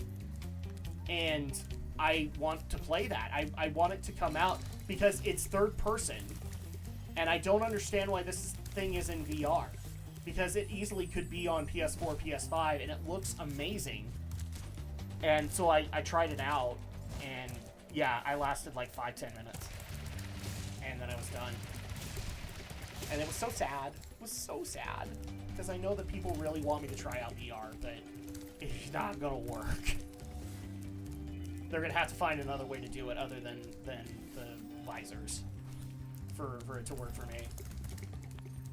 So, unfortunately, we are running out of time, Alex. Okay. At least for Spyro. So, we should probably just kind of wrap things up. But make sure to continue to join us, guys, because we are going to be doing Mega Man 8 next. Yes, it's time for the absolutely crap-tastic dub that is Mega Man 8. Oh, sounds so great. Can't That's wait. pretty much what Dragon Shadow has become over the last few years, is like any game with a bad dub. Because those are just amazing, right? Yeah. Like, we have such fun making fun of them, and it's time, appropriately enough, during the 35th anniversary of the Blue Bomber, I'll screw it. for us to finally check out the craptastic dub that is Mega Man 8. Is that it? That's it. Okay, so let's go ahead and take a break. Everybody say goodnight to Andrea. Good night. night. Good night, She's gonna go Andrea. take- yes, exactly. And so she's going to go take care of the kids and go get some sleep. Thank you, Andrea. Yep. And we will see you tomorrow for Chaos the Game. Chaos! But we'll be back. We'll be right back while we change things over to Mega Man 8.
Greetings, everybody. We're back.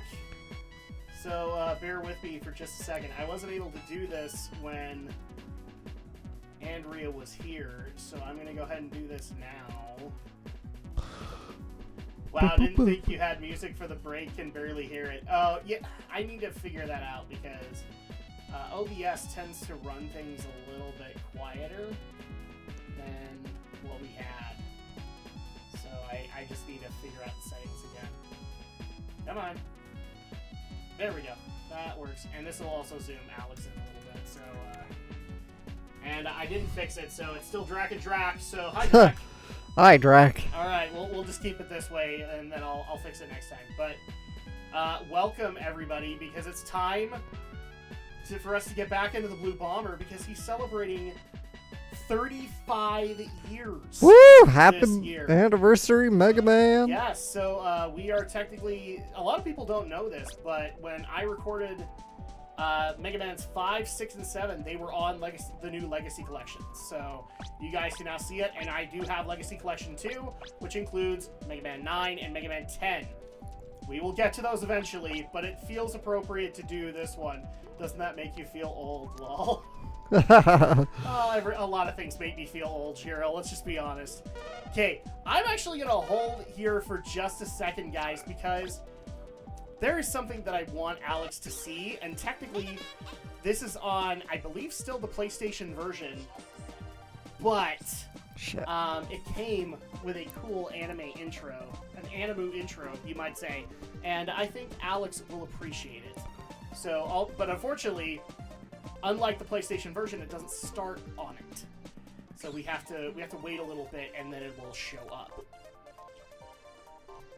And I just want to say, like, I'm not usually one for the sidebars that get done because of the resolution problem. But now people are actually starting to put the proper art, and so it makes sense. But welcome to the pinnacle of Mega Man. Like, this is the best that it got until like a few years ago with Mega Man 11. Because if people remember, Mega Man 9 and Mega Man 10 are retro sequels.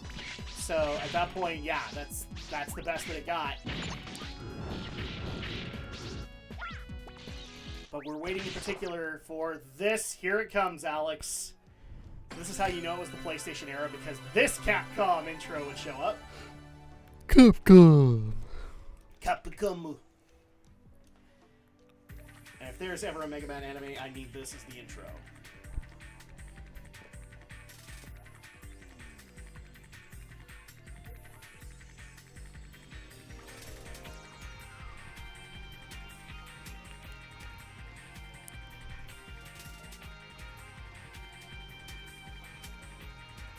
This is how you knew you were walking into a good game with a horrible dub.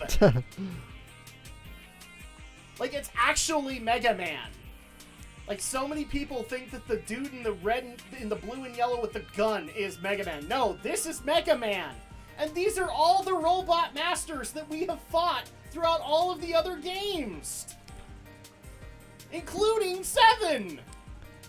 Because that's Shade Man. And oh, look, Proto Man. Dr. Light, Roll, Rush, Mega Man, even Bass!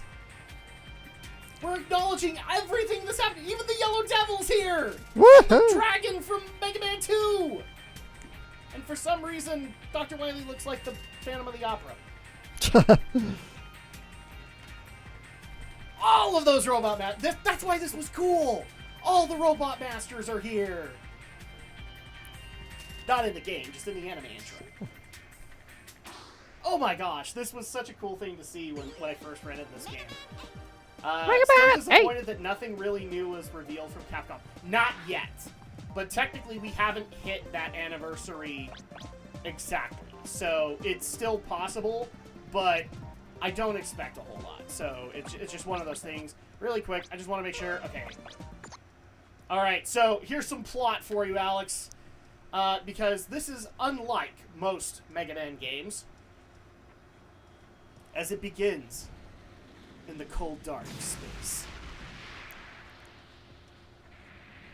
And apparently Goku's in it. And Vegeta.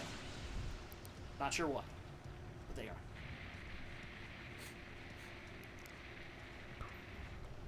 are. Those guys look evil. They're evil. It's Is it Voltron? Well, it could be. See, that's how you know it's Goku.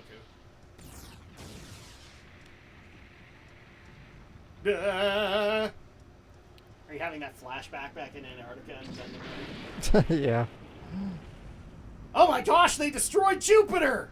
See, that's why it has a hole. Except not really, but okay. Oh. Well, not sure if there was a winner or a loser in that one. Oh my gosh, they're traveling light years! Amazing effects! Guys, keep in mind, this was the era where Capcom was still trying to figure out dubs.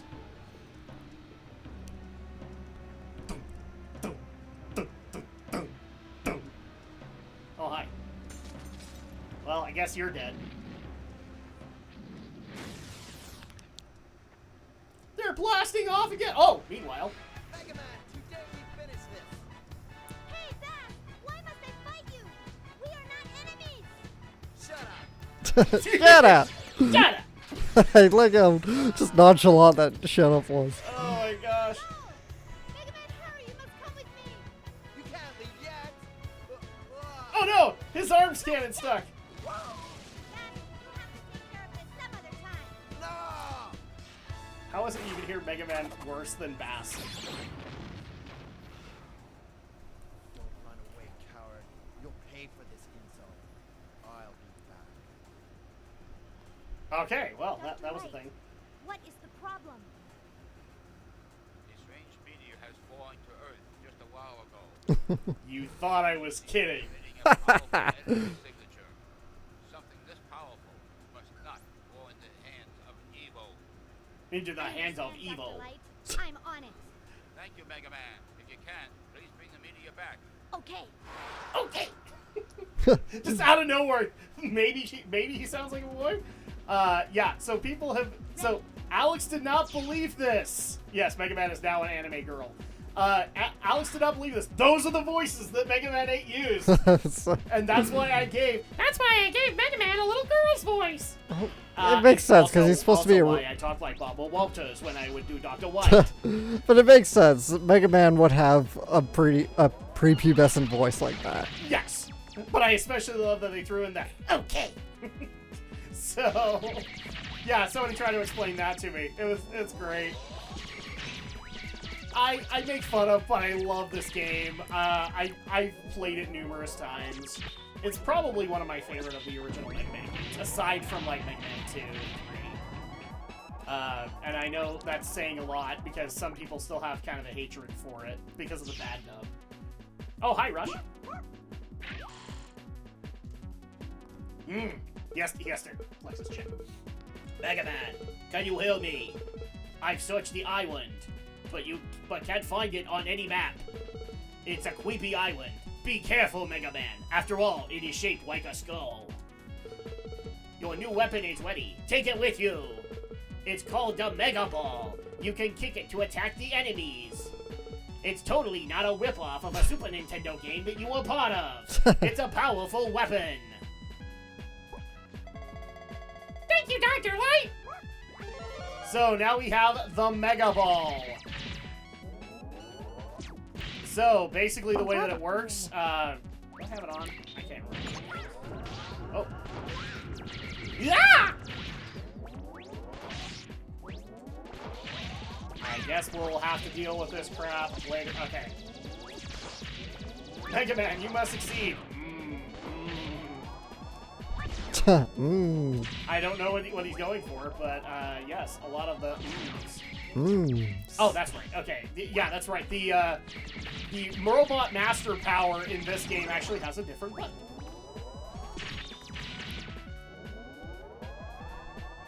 And of course, we also have the Mega Buster as well, the Mega Buster. I was about to call it the X Buster. That's not right. Oh no! Oh no! Is it gonna fall? Is it gonna fall? Oh! Yeah.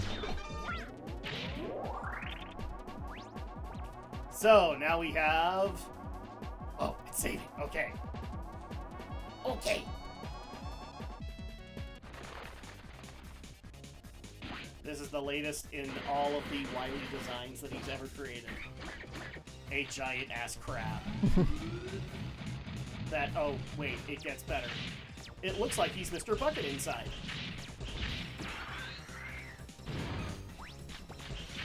Haha! Yeah, let me tell you, he's so freaking hard, Alex.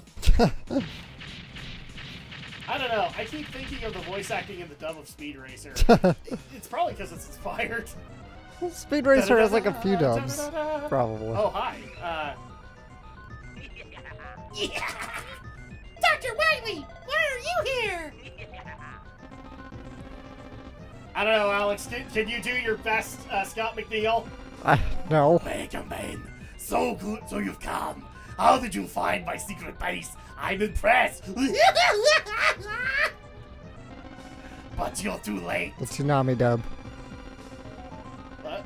Jiro Oh, says the Tsunami of dub. Speed Racer. I've just found something that's more powerful than this base. Now the world is mine. Now the world is mine. Gotcha. Yeah, everybody wonders where I got that in some of the previous Let's Plays we've done. Gotcha! It's from this. Wait, Wily! Why did I not stop you? I gotta go after him! What's this? A robot? It's still alive! I must help it! so great to know that Rush has been basically delegated to being a phone. Mega Man, can you hear me? Is anything going on? Yes, Doctor! I found a robot! That's not entirely surprising. We live in a society of robots. Okay, I understand. I'll go there and pick it up. You go after Wily. I got it, Doctor. I got it, Doctor! Oh my gosh, I love the voice acting. Okay, so we're gonna save really quick, just because I don't want to lose any progress. Okay, so now we have the Mega Ball. And, much like Mega Man 7, this starts us up with 4 Robot Masters. So, at that point, yes, there are 8. But it gives us 4 in the beginning. You also have Dr. Light's Lab, which is very much like the vendor that they tried to do in Mega Man 7. So, if you bring bolts, you can ask for parts. Unfortunately, in this one, there aren't that great parts that can be given. So, I'm probably not going to use it that much. Good luck, Mega Man! Good luck, Mega Man! A good voice for Mega Man would be Aaron's voice for Zelda. Yeah, probably. Either that or Roll's voice, honestly. So here are our 4 Robot Masters. As you can see, everything has been upped quite a bit to 32-bit. Link! So here we go. I guess it's just crazy to think about. I'm Tigerman! The Zelda voice for Mega Man. Oh, well, are we talking about the Ocarina of Time voice, or are we talking about... Well, I guess they're all the same. They're all the same. They're all the same. And now I'm going to send you a video of Aaron with a horse head, because you need to see that. We all did, and for some reason you have neglected, Alex. It's time we fix that. So already, like, how do you like 32-bit Mega Man? It's very pretty, but I don't know. It looks about the same as the Super Nintendo game. Yeah, there's really not too much difference in the engine that they were doing. In fact, one of the things that actually helped this one is that it could go to multiple platforms. So this was the PlayStation version, but this thing went out on N64 without the anime cutscenes. Right. And also the Dreamcast. Oh, cool. Multi-plat then. Yes. And so the easy engine here was kind of the point. Yeah, well, I guess in the end it's good they kind of stuck to basics instead of trying to... Well, and also this was the time that Mega Man fans don't want to talk about. Because, like, what else can you do with Mega Man? Yeah. This was a big question that Capcom was having a very big problem discussing. Because, like, they were starting to run into these problems with Mega Man X. And so they had to figure out, okay, how do we want to proceed? And so this was an experimental time. Eventually, they did decide to go retro with Mega Man, and that's why we got Mega Man's 9 and 10. Ah! Nope, screw you. Okay, now we have... Okay, so this is actually one of the cooler sections of this game for me. I really wish they'd redone this. Where you can have all of Mega Man's little friends join in this Gradius-type shoot-'em-up. So we have Beat. We have an upgraded Rush who can do even more damage. Eventually, you can get the dude from Mega Man 7, and you can also get this guy. So people might remember him from Mega Man 4 and 5, where he would give us buffs. Well, now he just drops bombs. He's done being nice, and so now he's just going to destroy everything in his path. Alright. Oh my goodness! There we go. Jiro says, at least they didn't go the Metroid Prime route. I mean, true. Well, technically they did, because remember, Mega Man Legends happened around this time too. And Keiji Inafune actually liked doing that, from what I understand. And unfortunately, Capcom didn't. So that's where a lot of the divide started happening between Keiji Inafune and Capcom. So much so that it eventually ended up in him leaving and going off and doing his own things, including Mighty No. 9. Or he wasn't technically part of that aside from the inspiration, but he also wanted to do the spiritual successor of Mega Man Legends, which never got off the ground. Sorry guys, it's just the way it went. I'm not trying to be mean, I'm not trying to bring up old wounds, it just happened. And I cannot remember what this little guy's name is off the top of my head. I should remember. Oh, and I think we lost Beat.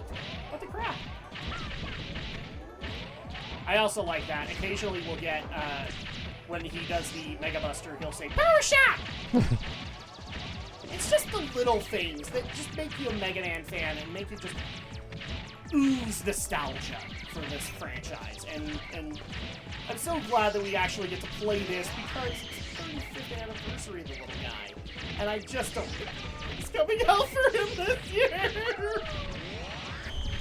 It's getting a movie soon, right? A live-action movie? I want to say it's an indie movie. I might be wrong. I can't remember if it's theatrical or Netflix. Let me see. Rip Beat. Yeah, he died. Well, the problem is that Beat will just basically throw himself whenever I do a Mega Buster shot. So, oh, he's back. Yes, he is. Well, I got him. Okay, so there you go. End of the section. And now I get to do all this fun stuff again. God, I hate typing on phones. I know, right? Oh, darn it. Well, now I have to go make myself a new bubble. Mega Man. Not Mab, man. What? I wrote Mab instead of man. Mega Mab? Yeah. Mega Mab! Mega Queen Mab of Merlin. Mega Mab. She is forever mad that she was forgotten, so she became a robot. I said Mab, M-A-B. Oh, Mega Map? Yeah, Mab, M-A-B. Yeah, that's what I said. Queen Mab. Okay. From the Merlin TV series. Damn it! Okay, well, I'm back at this point anyway, so it doesn't really matter now, does it? It's actually made me kind of sad that Aaron has not played Mega Man 8, but from what I understand, he hates it. So Right. that's okay. He doesn't know how to play video games anyway. Oh, snap! Oh. Oh, yeah. Yeah, the movie's been in development since 2015. I forgot. We probably talked about that way back in the day. Is it like a major studio that's doing it? Looks like now it's at Netflix, so... There you go. There you go. Well, let's see. Live action Mega Man. Because I know an indie movie was done a few years ago from Eric LeBron. Let's see. I've gotten used to it. What do you think of the Halo movie where they said they didn't look at the game? We talked about that. Alex, how do you feel about it? We actually talked about this, Jiro. We did talk about that. Yeah, and I talked about it on the podcast last night. So, yeah, good on you. I mean, I'm not watching it. Are you? No. I was talking to Jiro, but Oh, yeah. so... It's a good thing you answered, too. But I mean, I liked the Halo Legends anime fine. I mean, only like two. Then again, I only liked like 2 or 3 of the shorts. So. That's like the best thing about this game to me is that it got dubbed. So like you can hear the like Digimon, you can hear them announce their attacks. Yeah. Tornado hold. Here you go. They even have hit sounds, dude. You tornado hold. Oh no. Oh, and he's gonna smack me. I don't know. It might still be rumor mill at this point about this Mega Man movie. Feel my power. For some reason, Tengu Man is an Indian call center man. Oh, jeez. I'm just gonna go ahead and point it out. Tallahassee! Oh, and I died. We've noticed problems with your Amazon account. Please send us gift card. I just saw what you did. Oh my god. Please send us gift cards. By the way, have you watched some of those guys who try to scam the scammers? Oh yeah, I love I scam. watched them all holiday season. Man. I love scam. scam. Yeah, I love scam baiting channels. They're so fun. It's just great to. See, originally, like all I ever followed was the dude who makes the joke packages for people who steal packages from your porch. Right. I watched him, and then I got one of the scam channels because he apparently worked with them on one of their bigger scams. Here you go!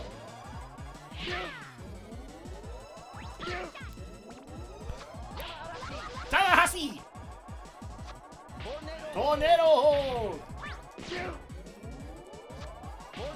Tornado hold!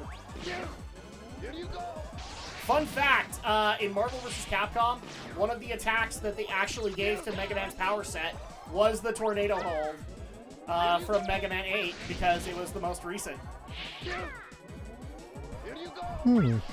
Yeah, you can so there are a couple of robot powers that you can get in Marvel vs. Capcom.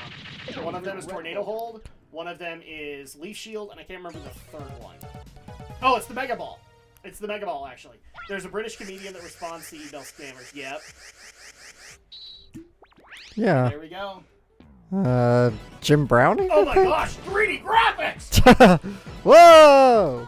Tornado hold! It's too bad that Mega Man doesn't actually say that every time he fires it. Yeah. Yeah. Yeah, I love the scam baiting channels. I follow quite a few of them. Oh my god, they're so great. Yeah. I've since watched a few of them. I can't remember the guy's name, but he likes to basically be like a 30-year-old grandma. Oh, Kid Boga? What was that? Is that Kid Boga you're thinking of? The channel Kid Boga? It could be. I don't remember though. Okay, so we have one Robot Master already defeated. Thankfully, I already know the order of a lot of these things, so we'll just burn through this game. I'm not gonna lie, Alex. If we play this right, we might get through like the 75% of the game tonight. Wow. So, I'm Clown Man! telling you, man, the voice actor of Mega Man, he got a lot of work in this game. I guess Mona Marshall wasn't available. Apparently not. Man, Mona Marshall playing Mega Man, that'd be great. That would be great. I know she like plays every pre-adolescent male out there, but still. She should play Proto Man. Oh yeah. That's who she should play. Or either that or Bass. That would be hilarious, actually. By the way, are you seeing all the little Gutsman toys? That's I funny. love it. Like Yeah. all of the nostalgia in this game, and there's little Icemans and a little Cut Man. This is a nostalgia game, guys, because this actually came out in 1996, which was an anniversary for Mega Man. I can't remember which one though. Oh, 96. So this is early PlayStation. Yeah. This It's early PlayStation and N64. Yeah, And great. those were the two initial releases for it, so that ought to tell you something.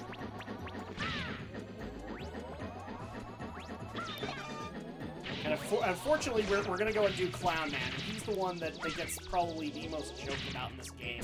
Because, well, he has some very awkward lines. And you'll see them in a minute, and you'll giggle at them, but... yeah, we all remember Clown Man. Let's just put it that way. So this probably isn't the one, but is this the game that has was Zero going, what am I fighting for? Is that a different one? No, that is Mega Man X4. Okay. So, I'm glad that you bring this up because I've been getting questions about that a lot lately, which is, like, we see that you guys have been doing the... I keep forgetting that I'm not playing X, and I can't climb walls. So, I get this question a lot, like, you guys have been plowing through Mega Man when X. And here was my initial plan here, guys, because this is technically the last Mega Man game I have played. So Mega Man 9, 10, and 11 I have never touched. Wow. And so I was actually, and part of the reason is, like, eventually what happened was the games, 9 came out, and then we started Dragon Shadow. Right. And so I just thought, you know what? I'll take it on blind for the channel, but I'm not sure if we would do that right away because here's the thing, like, I get it, it's 8 Mega Man games, Alex. Yeah. You've seen a lot of the same, so with a lot of other Capcom fans. So, I was actually kind of thinking it might be a good idea to take a break from Mega Man. Yeah, that's fair. And do some of the X games. Because, you know, this was around the time where things were seriously changing in Capcom in regards to the Blue Bomber.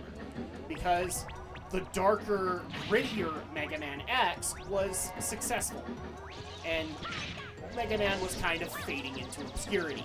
Right. So at that point, I mean, unless you guys have an issue with it, I was just going to start doing it this way. Is we would start making our way through the X games when we get a chance, and that shouldn't be too hard, right? Right. And here's the thing, I tend to like the X games over Mega Man, but just because they have their own charm. Right. They really do. Okay. Oh, and, yeah, this mini-boss. So this is gonna happen. You know what, screw you. I'm gonna go ahead and kick things over to... No! Damn it! I hit the wrong button. Let's go ahead and kick things over to the Mega Ball! The power of soccer compels you! So, for those who are asking, I don't know if the Mega Ball is actually a direct reference to the Super Nintendo soccer game. I honestly don't know. If it is, then you're going to have to tell me. Oh, and we win. And this is how big this game was. Hey, Bobby, how you doing? So they actually had to cut some of these levels in half to be able to load them better on PlayStation.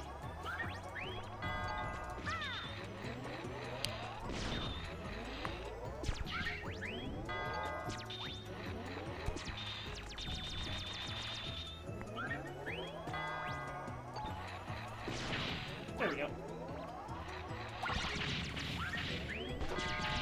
Have to be careful. Ah! Those suicide bombers. Ow! You son of a bitch. It's probably based on Pachinko. Yeah, probably. It could easily go either way. But I like to think it was based on soccer, because soccer was actually popular around that time. So, Bobby, would you like to tell all of the wonderful things you'd like to see the Shadow Blazer do to his face now? To my face? Yes. What, does he want me to... I get a lot of requests from the Shadow Blazer from him. Jeez, do I have... Specifically, he was one of the people that started up that the sword that I got in Dark Souls 3 should be forever called the Shadow Sausage. In honor of you. So we call it's a big katana, and we call it the Shadow Sausage. Okay. Because of you. Because we just love you that much, Alex. Can you tell?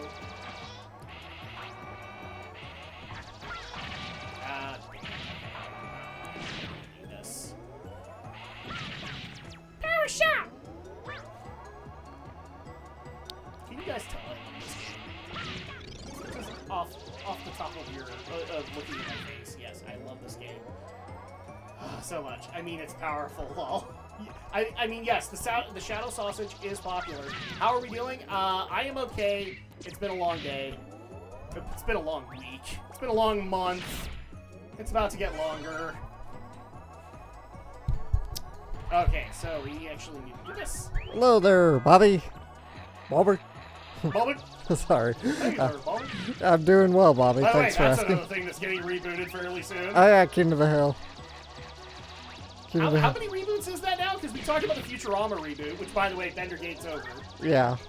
Sadly. Mm. Well, I mean, he's back. Like he's back playing Bender. So they got John DiMaggio back? They got Joe DiMaggio back, or John DiMaggio. Sorry. Yeah, Joe DiMaggio's the baseball player. Joe DiMaggio. Is it this one? Damn it! Yeah, John DiMaggio is coming back, but we don't know what they signed on to. We probably never will, honestly. Well, we talked a little anime news earlier. So there is a story that I think would kind of interest you, though I'm still not quite sure where it's going. And that is Bandai's been reorganizing its company again. I swear they've been doing that like constantly, like over the last 10 years. Reorganizing their company at this point. Yeah, I'm but not Bandai surprised seems to by any of it. Bandai seems to be doing it often, and that includes Sunrise. Like, I don't know. It sounds like the Sunrise branding might go away, and they might just become Bandai Namco, whatever. Yeah, it wouldn't surprise me. I mean, Sunrise has been such a cog in Bandai Namco for such a long time. It's not surprising me, especially since like the Gunpla stuff is pretty much owned by them. Mm-hmm. It's pretty much owned by Bandai Namco, and that's like 80% of their success right now. Yeah. So it's kind of hard to make the argument that that's how things should that it shouldn't go that way. So I'm disappointed, but not too much so. If that makes sense. Mm-hmm. I am more disappointed that Yoshiyuki Tomino has not come out and said more critiques about other people making romantic comedy anime. Specifically that they haven't been reaching for each other's crotches lately. No! I'm not letting it go, people! That was great! It was so great! Alex didn't believe me! And then when he read it, he's like, oh my god!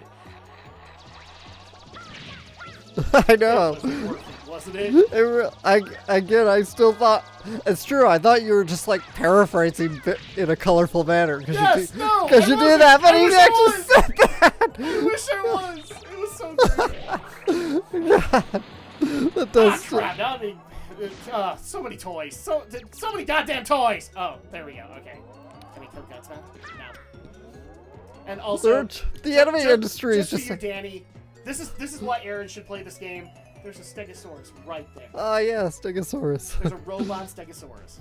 I swear, like the anime industry just has its three curmudgeons. Yes. It has Hayao Miyazaki. It has Yoshiki Tomino. Which, by the way, because of Hidetaka Miyazaki now, who is the creator of Dark Souls, I have to like straighten them out in my head now. Right. It's so bad. Oh shit. Yutaka Yamamoto, I think that's who I'm thinking of. What are you doing? Ouch! What have you done to me? What have you done to me? Thunder Carnival! Watch it. What are you doing? What are you doing? Ouch! Ouch! What have you done to me? Thunder Carnival! Thunder Carnival! Ow! Thunder Claw! Thunder Claw! Oh, crap! Wimp! Imp! I hate you. Okay, so this is the reason that because of the age of the internet, I want you to pay attention, Alex. This is the reason that Clown Man is not remembered very well. So, pay attention to his attacks. You've got no chance. First of all, he looks like a reject from ARMS. And he was before ARMS. Watch it.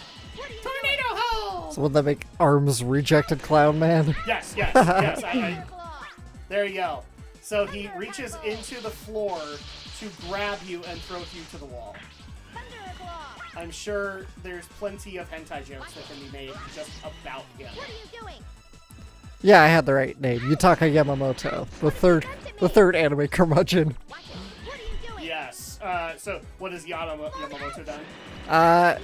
He worked at Kyoto Animation for a while, but then he got fired, and ever since he's been a bitter reject.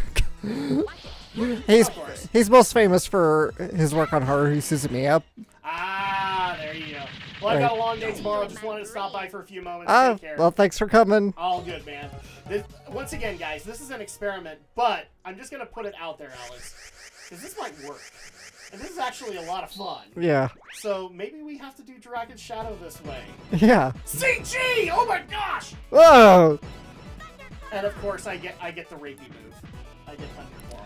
So, yeah, and Yamamoto always, like, vows... He's a kind of like Miyazaki, but he's not nearly as old, so it doesn't make a lot of sense. But he always vows retirement after his next anime project, but then he always comes back. And people keep giving money to him, even though he keeps shooting his mouth off. It's such bullshit. Of course. Oh, my favorite one. I'm a grenade man! I need to poop real bad! Yeah. Why does everything come back to poop? It's almost like Twitter leftists said everything coming back to sex. You know, kind of like that Doom Eternal. I'm sorry, but Shiro, did you see that? The Doom Eternal article that basically said there wasn't enough sex in Doom Eternal? Like, this guy honestly needed a rage mode, not a rage kill mode. Not enough sex, drugs, and rock and roll! Oh my gosh. Well, I mean, that's technically Duke Nukem, so let's get our franchises right. No, not at all. Yes, so a resurfaced bad review of Doom Eternal came out, and it was basically the reason that they were mad at Doom Eternal was because it didn't have enough sex and it didn't have enough women. You have to link me this. Oh, done, my friend, done. I will link it to you. In fact, we might have to talk about this on Friday because of how stupid it is. Like, you expected women in Doom? Really? Why? What's a chick gonna do in Doom aside from, you know, kill demons? Except the Master, or not the Master Chief, holy shit. Doom guy. Doom Slayer, Or Doom there's Slayer. plenty of that. Yeah. I just almost committed a cardinal sin in the gaming universe. I'm so sorry. Okay.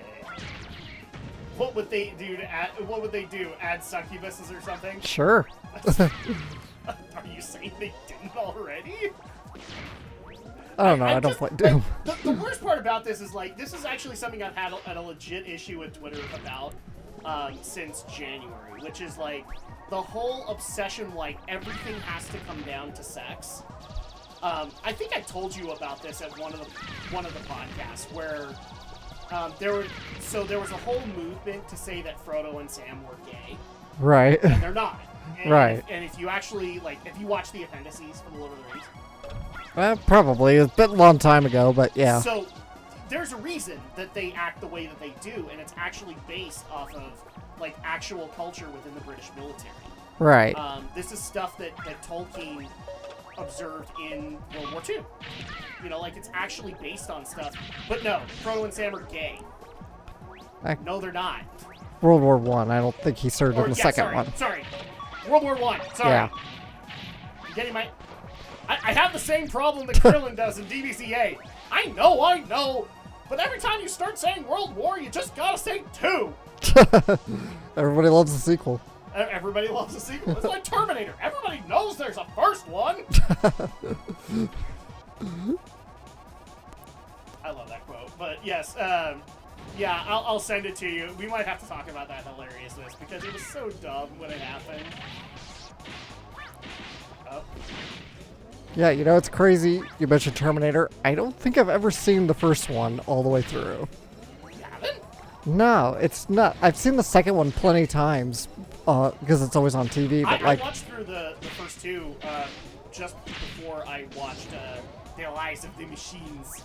And I'm glad I did because, frankly, Terminator, both movies have such a different feel to them. Yeah. That you can almost say that they are completely different games. Or Different, movies. Sorry. different movies, different games. Maybe that's another game we'll have to play is Terminator 2, the arcade game. Yeah. I have games on the brain. What can I say?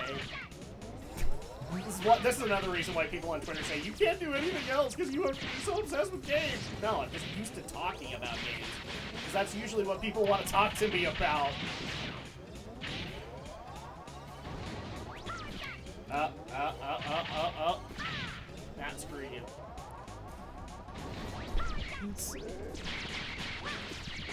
Yeah, you might have to read that just bull crap. The first one. Oh, there we go. First one has a lot of good moments, especially Arnie. Yeah, I need to. Oh, yes. I need to sit down and Holy watch shit, it properly. yes. It's just like T2's always on TV, so I've seen T2 a lot. Well, T1 is basically a horror movie. Yeah, That's what it is. it really is. You're right. And that's why in a lot of cases it has such a different feel. Like, for me, the creepiest moment was seeing the Terminator repair itself. Because it's definitely nothing like you see in any of the other Terminator films. I actually would dare say, aside from Terminator 2, like, the Terminator repairing itself has become like this weird gag that has to happen in the movies, and that film, like, made it disturbing. Yeah. Just because of the cutting away of the flesh and oh god, I'm getting flashbacks of it. So, in that sense, it's kind of like an inverse Alien. Like, It kind of is, yeah. yeah, the first Alien's much more of a standard horror movie. The second But one's the more two is action. an action film. Yeah. You know, it's one of those things that's really weird about those franchises that I love hearing people do various debates on. Because it's not like they're wrong. Like, you could easily do a comparison of T1 and Alien 1 to Alien 2 and T2, and it's not wrong. Yeah. I need to get this because, yes. There we go. By the way, this is the first time we've seen this enemy since, like, Mega Man 3. Because for some reason they stopped doing the guards. I don't know why. It's so dumb. Oh, okay. Alright, well, we got that. No, we haven't been able to do in a while. It's platforming. Yes, it is in fact platforming, Alex. Thank you for pointing it out. Oh, shit. Yeah, this is not fun because these guys will light the platforms on fire! Fire?! This platform's on fire! This platform's on fire! You actually beat me to it. Holy shit. And now I'm dead. This is what happens when Alex beats me to the punch. Because I die. And then I feel bad. Do you want to know one thing Mega Man 8 does better than Mega Man X? What? That I have no problem pointing out? You can Mega Buster without having to fire a single shot. You can just literally start up powering up your Mega Buster. I wish more Mega Man games and Mega Man X games did that! Instead, no, you have to fire that first lemon, and then it can start. Oh, don't screw you. That's for taking some of my health. Bastard. Alright.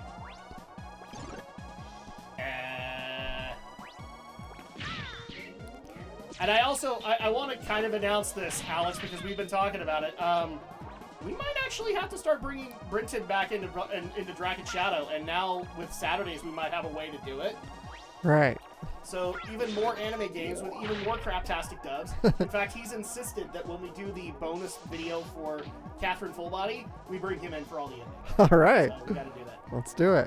Michael Biehn's performance is so good. It's so weird because you see him in so many cheesy action movies, but also he was recently in Mandalorian? Is that what you're saying? Or Mandarin? Oh, is that Kyle Reese? I can't remember. Yeah, I think that is Kyle Reese. Is Michael. that the actor who played Kyle Reese? Yeah, I think so. Michael Biehn. In other words, the original Metal Gear. Yeah, the original Metal Gear. Whoa! Smash bomb! Ow! I used to be able to dodge this shit. Crazy Destroyer! And you're dead. I still remember the weaknesses. Yep, Michael Bean. That is.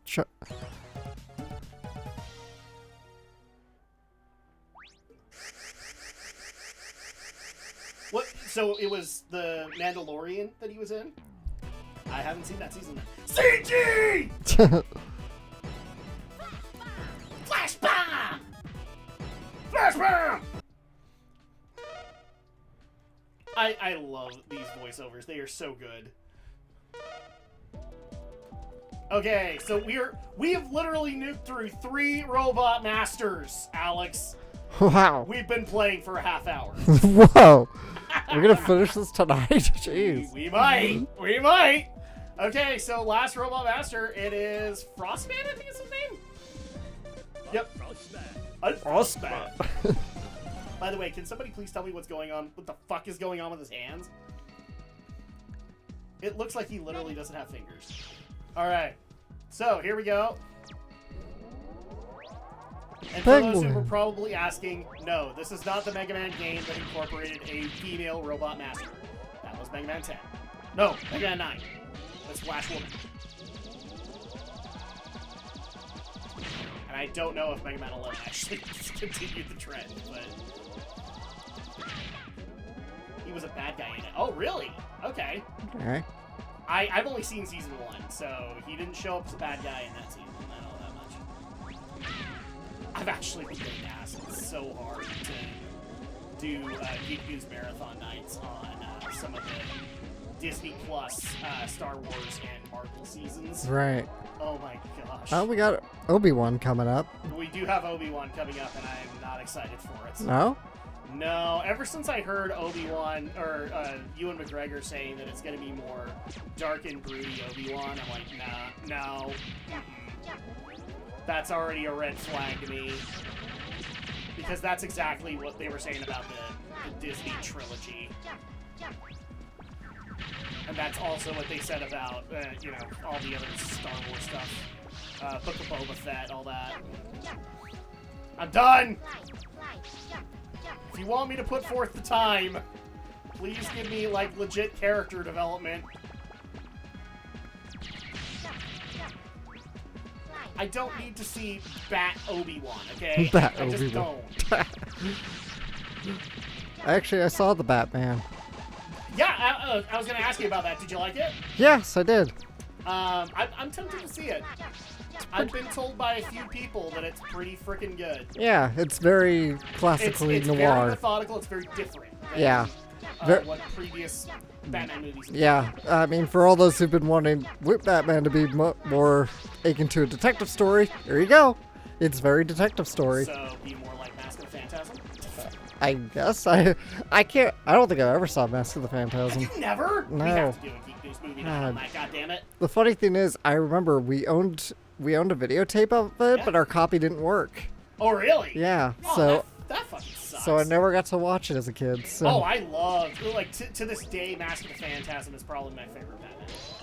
Yeah, Jiro saw it too. The only reason I don't talk about it is because people insist on the live-action movies. Like, your favorite live-action movie? Well, nothing beats Mask of the Phantasm. I saw it too. I liked it. Good. I've heard that the best performance out of it is probably Colin Farrell as the Penguin. Yeah, he's really good in it. Yeah. I'm interested to see. Oh. Well, that was a thing. I'm interested to see how they did it because, from what I understand, it was a total transformation. Yeah, a lot of makeup jobs. So. Like, he didn't gain a pound of weight or anything like that to do the role. They transformed him with makeup. Yeah, really good makeup work. I didn't even recognize. Are we talking like Danny DeVito level change? Yeah, pretty much. I mean, he's not like grotesque Penguin Man kind of deal, but yeah. But it is a lot of makeup, right? It's a very detailed makeup job, and it looks great. Because I didn't even, I knew Colin Farrell was in the movie, and I was like, but I couldn't remember who he's playing. I'm like, I thought, like, is he Penguin? I don't think so, because that doesn't look or sound like him. Yeah. But, dude, he just disappeared in the role. He was really good. Well, I mean, that's a redemption for him as far as I'm concerned, because Bullseye. Yeah, I knew so you were going to bring that up. Oh, I like that movie.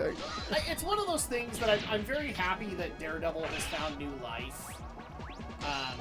Well, and actually, it's found new life on Disney Plus of all places. Wow. Yeah, you didn't hear about that? No, I didn't. They brought the dark Netflix universe to Disney Plus. Now Disney Plus comes with age restrictions. Oh, I thought you meant the movie. Okay. Oh no, they brought Netflix, the Netflix Marvel MCU. Okay, that's cool. Into it, so you can now get the really risque seasons of Daredevil, The Punisher, Luke Cage, Iron Fist, and Jessica Jones. Of all things, Jessica Jones.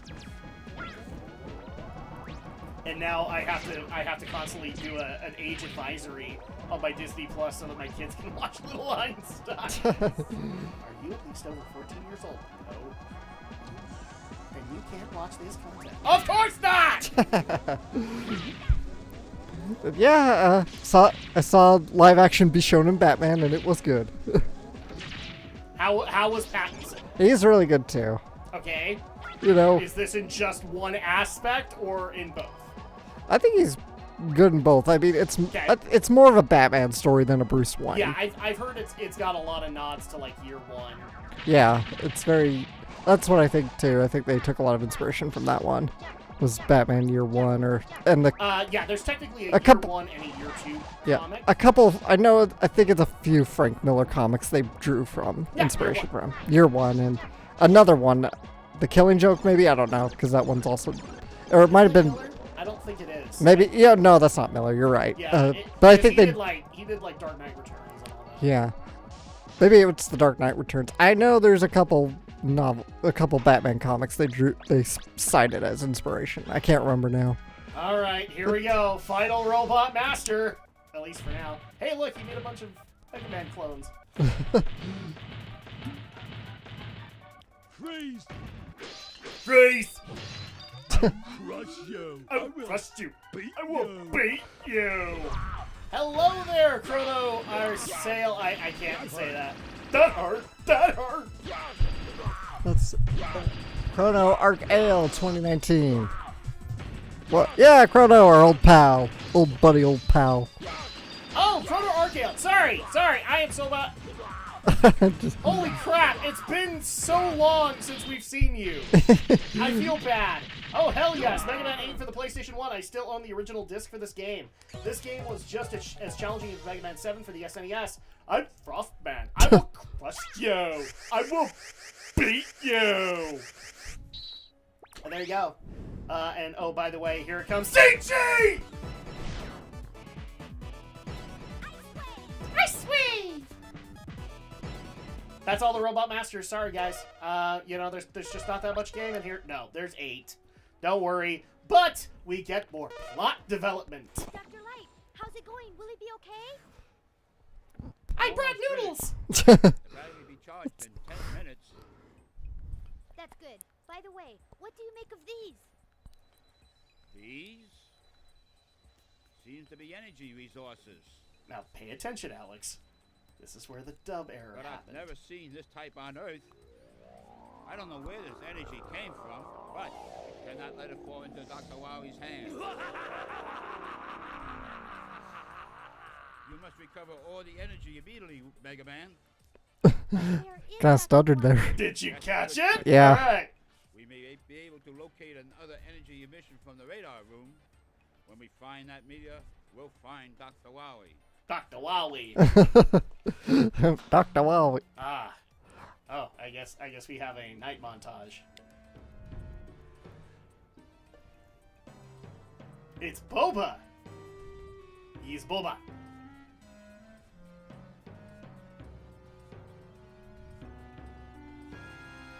Oh, hey, look. He woke up.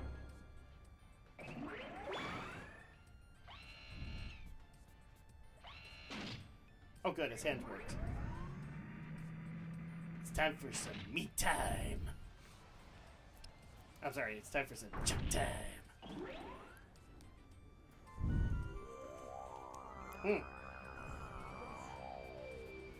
I think post-traumatic stress is taking hold.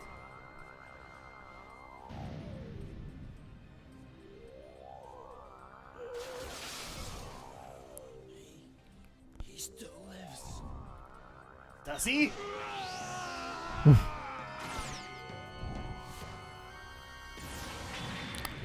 And now you have sunroof. Again. Mega Man, you must go after him. We don't know who he is, and it's dangerous to leave him alone. Yes, sir. Let's go, Rush. Yes, send your little boy to go die at the hands of whomever made your new sunroof. Alright. What power? I've got to go after it. Oh, now it's gone from a him to an it. Know your pronouns, Mega Man. Okay, so down the rabbit hole we go. So if you remember in Mega Man 7, they had like a little middle level Right. to kind of bring Proto Man out. The same principle is in effect here. So we now get to meet this new character that has come in, and guys, before anybody gets attached, I'm just gonna go ahead and spoil this. He's a one-time thing. He never shows up, at least to my knowledge, he never shows up again. So just keep that in mind. Alright, so now we have... Oh, hi. You are. Somebody. Wait. What are you? Don't try to stop me from completing my mission. Yeah! Get ready! I always think of Quantum Ranger from Titan Force Oh, when I yeah. think of this character, because he just feels like angsty, like Eric did. Yeah. Oh.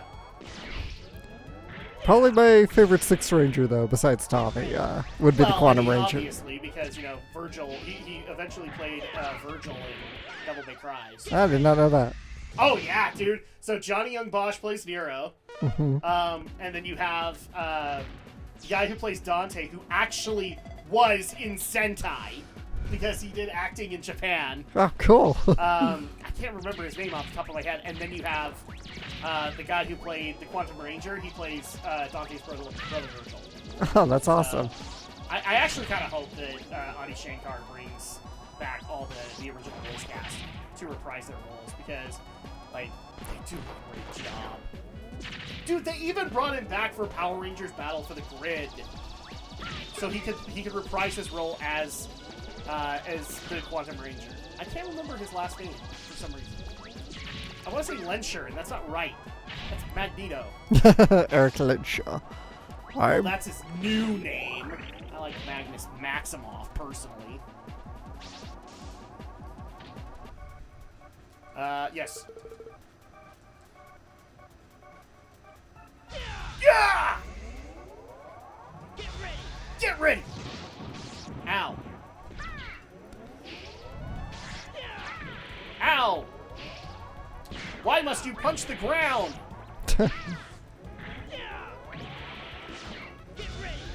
Get ready! So, actor was Daniel Southworth. Daniel Southworth, but I can't remember the actual guy's name. Oh, the character's name? Whatever. Eric Myers. Eric Myers.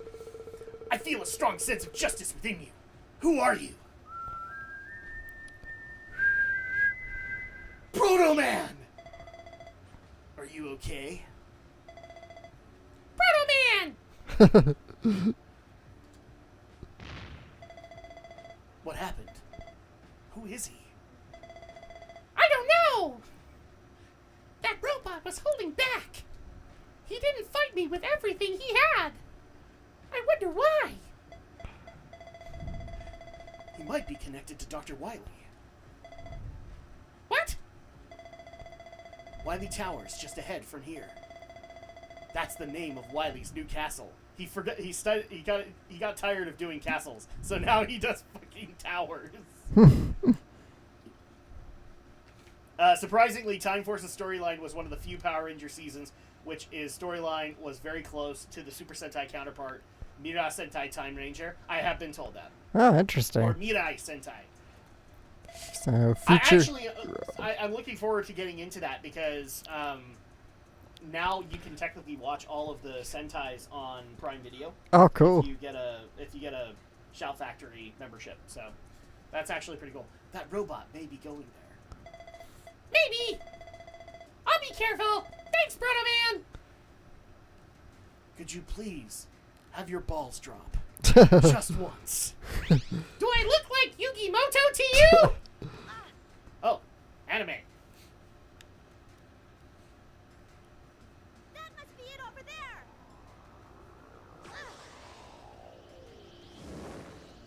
I can see it.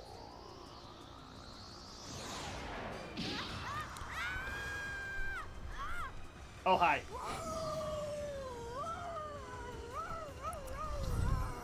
George Clooney did a good job in this one, too.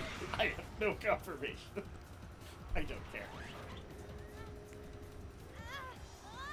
Rush!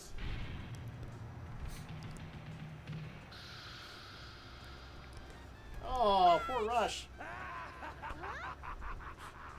actually like the Dr. Wily voice in this game. It's great.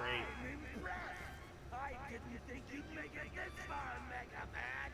However, Nothing against Scott I don't McNeil. have time to deal with you. Say goodnight. Oh no!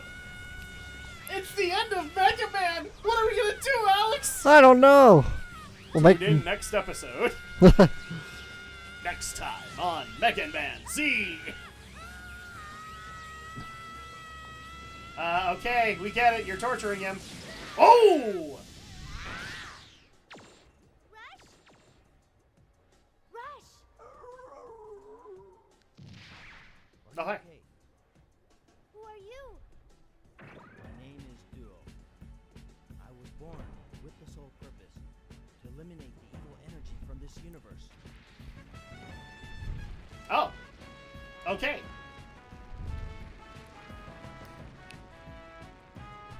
I'll admit, he looks kind of cool. He looks like he should be in the X universe, but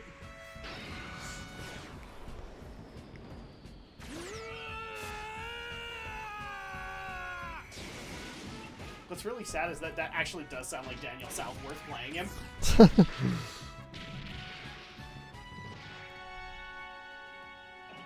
Ah, well, this game got violent.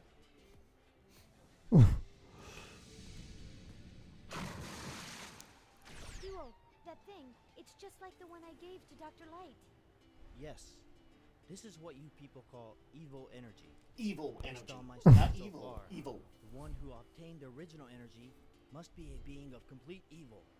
This type of energy absorbs the evil in a person's mind. Nobody can say and L then in this game multiplies. at all.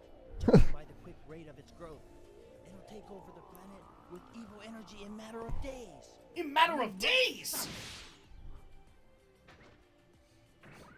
I sense the original energy exists in that tower. But the barrier prohibits me from going there. I'll destroy the rest of the evil energy that has spread throughout the earth. You search and destroy the energy sources for that barrier. Let's do it. Time to go, Rush. Let's go, Rush! They can't decide if it's a little girl or a little boy. They can't decide. Oh, I love it. Okay, so there you go. His name is Duo. I hate to tell you this, guys, but 8 is the... Well, okay, he shows up in 2 other games, and those are Mega Man the Power Fighters and Mega Man the Power Fighters 2. And nothing else. Duo is never heard from again, and so we don't know what technically happened with him. Oh, and by the way, we now have 4 new Robot Masters. We have Astro Man, we have Sword Man, we have Aquaman,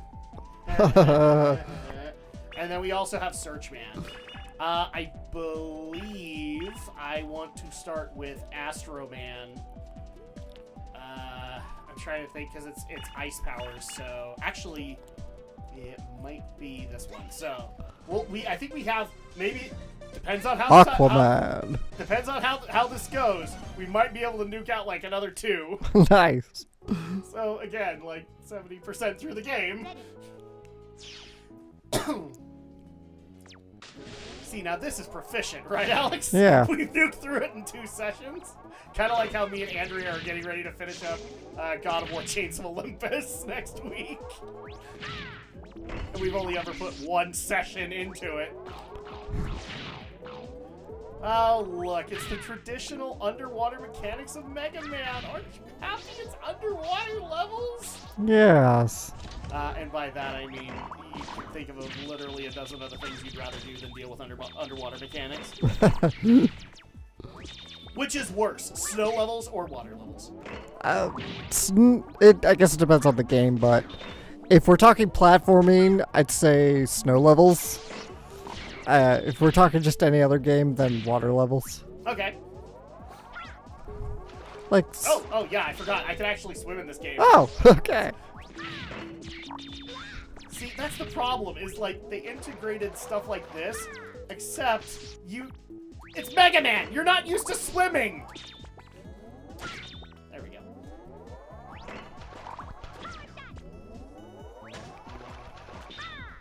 Oh, come on.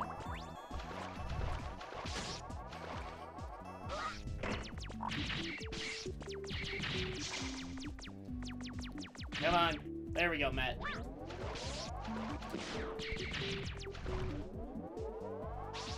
Oh, boy. Okay, that'll work. The other thing I do like about this game is that people will see that I am using the Mega Buster, but they kind of took things back to making the regular shots just as powerful, or at least the rapid fire aspect, so you don't have to rely on it like in, say, the X games.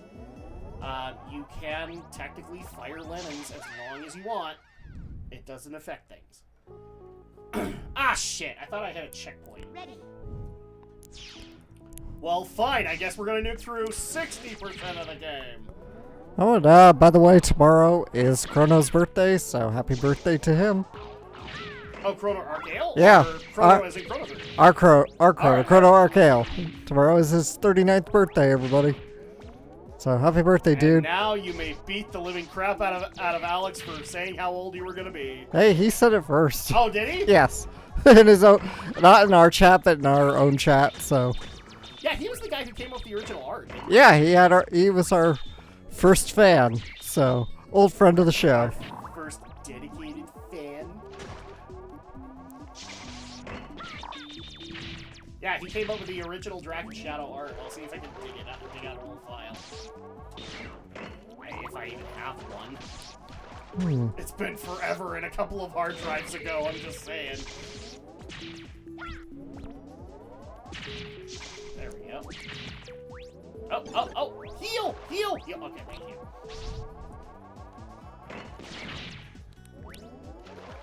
Yeah, I'm not sure how people are going to take this, but so I've been doing the solo podcast, Alex, and I've been doing a couple of things. First of all, if I can't make the full 2 hours, I'm not necessarily worrying about it, so I'm hoping people will, embrace that. But I'm also going to be tackling some stories that I can't necessarily tackle with you and Brenton because you guys don't care about wrestling and stuff. Yeah. So I figure that's probably going to be the better way to do it, even though I don't honestly think Alex would have fought me on Scott Hall. No, because I think that's a special circumstance. I would have been okay with it. But a lot of people have been asking me about my thoughts on the current situation of World of Warcraft, and I might give my thoughts on it because this will probably surprise the hell out of Alex. I canceled my WoW subscription. Oh, wow. Yep. I do not like where the story's going anymore. It's been too wokeified, and they've, in my opinion, destroyed characters that I have had a love for since the early 2000s, and I'm kind of done with it. So I still am technically playing the game because it is a stress release, and what I'm basically doing is I'm waiting until I'm basically looking for something to replace WoW while I continue to get that stress relief, because my subscription is going to last for like a month and a half, so I'm just looking for another game to kind of fill that void. And I'm probably not going the MMO route.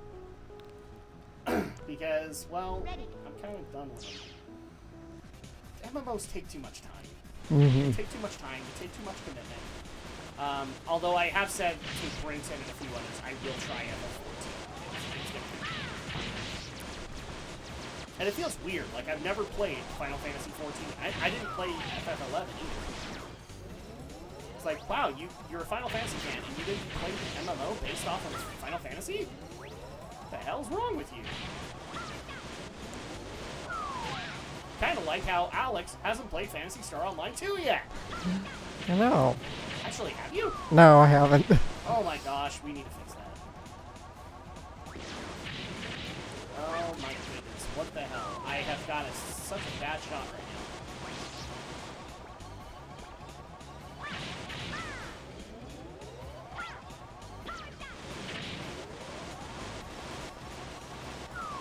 Ah! You suck! Ow! Jeez, sucker punch. Oh, trust me, these mini bosses do it a lot. I'm just trying to think if there's a weapon that might work best against him, but I don't know if I have it. Because there's technically no ceiling, so it wouldn't be the Mega Ball.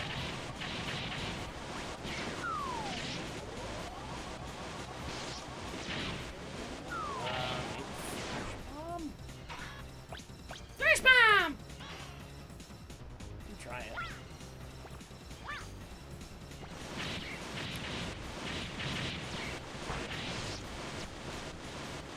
Oh, my freaking hell! I keep on forgetting that there's a actual robot master button now, because they had to do that with the PlayStation.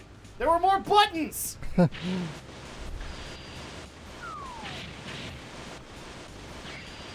There you go. Now you're hitting them more. Ow! Ow. Woo! Ah! Ow!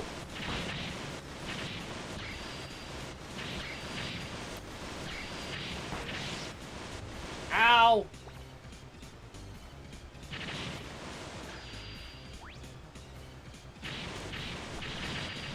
Yay! I win. Do you want to know how much I care about this guy? Not at all, because I'm going to load up the second half of this level. Ah. Ready. Hey! I love this game. This is honestly one of my favorite Mega Man games. Just for the silliness! Just for the campiness! It's why it's great, Alex. Sometimes you just love games for the sheer amount of silly that they bring to the equation. Definitely. This is why I had no problem referencing Dr. Lowy. And you thought I was just being a dork. No, I wasn't a dork. They were a dork first. I mean, I'm always a dork, but you know, in this case, you know, they get the credit. They get the credit. Ow.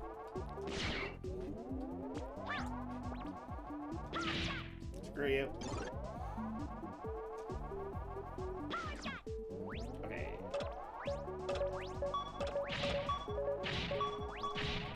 Oh yeah, that's right. So there was a Dreamcast version of this, and there was a Sega Saturn version of this. Wow. Or maybe I'm thinking of the Saturn. I don't remember now. It actually might have been the Saturn, now that I think about it. That I was thinking of, not the Dreamcast. Because this would have been a little late for the Dreamcast. Yeah.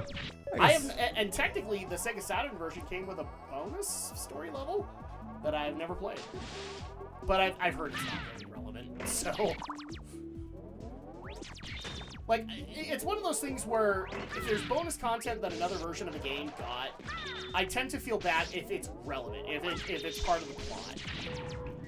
But when it's not, I don't feel bad about it. Ow! Well, spikes. I never played the Saturn version of Mega Man 8, but I heard that version had the far superior music. Probably the reason why many people never played the Saturn version due to the fact that the console itself was more expensive than the PS1 at the time. Yes, it was. And had really bad, poor sales due to bad advertising. Or actually lack of advertising in a lot of cases. Mm. And the Saturn never had an original Sonic game, but a port of Sonic 3D Blast.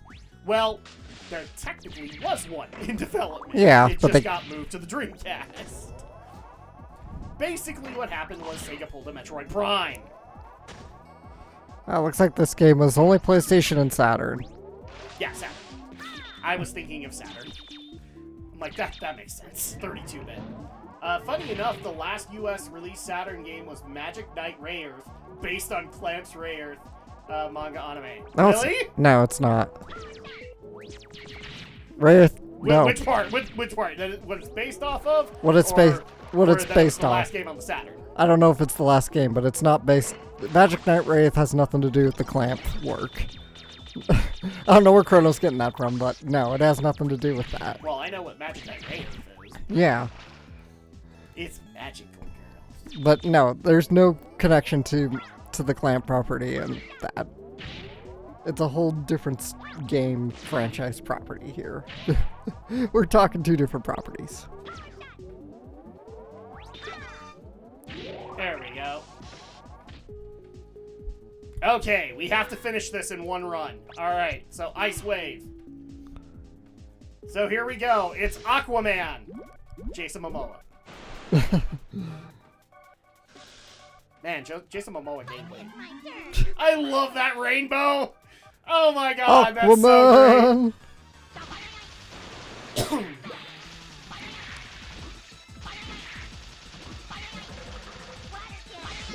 Water cannon. Oh, you know what? It might have been Swordman. Because we are not doing enough damage to this guy. Water cannon. Water cannon. Crap. We might have done this wrong. Alright, I'm just gonna go ahead and kill myself. Try this. Yeah, it was Swordman. That's right, because Swordman had fire associated with him. But, unfortunately, we are out of time now. We have 10 minutes left, and there's no way I'm going to clear Swordman's level in 10 minutes. He's actually one of the longer levels of this game. Right. So, let's see. Taste the rainbow, motherfucker! So, there you go, everybody. So, really quick, Alex, thoughts on Mega Man 8? It's enjoyable. I'm having fun with it. This is a fun-ass game, right? Yeah. I'm so glad that we're doing this for the 35th anniversary, too. But, like I did say, maybe we'll take a break from Mega Man after this, because everything after this, 9, 10, 11, I've never played. So I'd have to go in blind for those anyway. And that actually is kind of a good time to go and check out the awesome series that came out of Mega Man for the SNES called Mega Man X. So, and no, it's not Mega Man 10!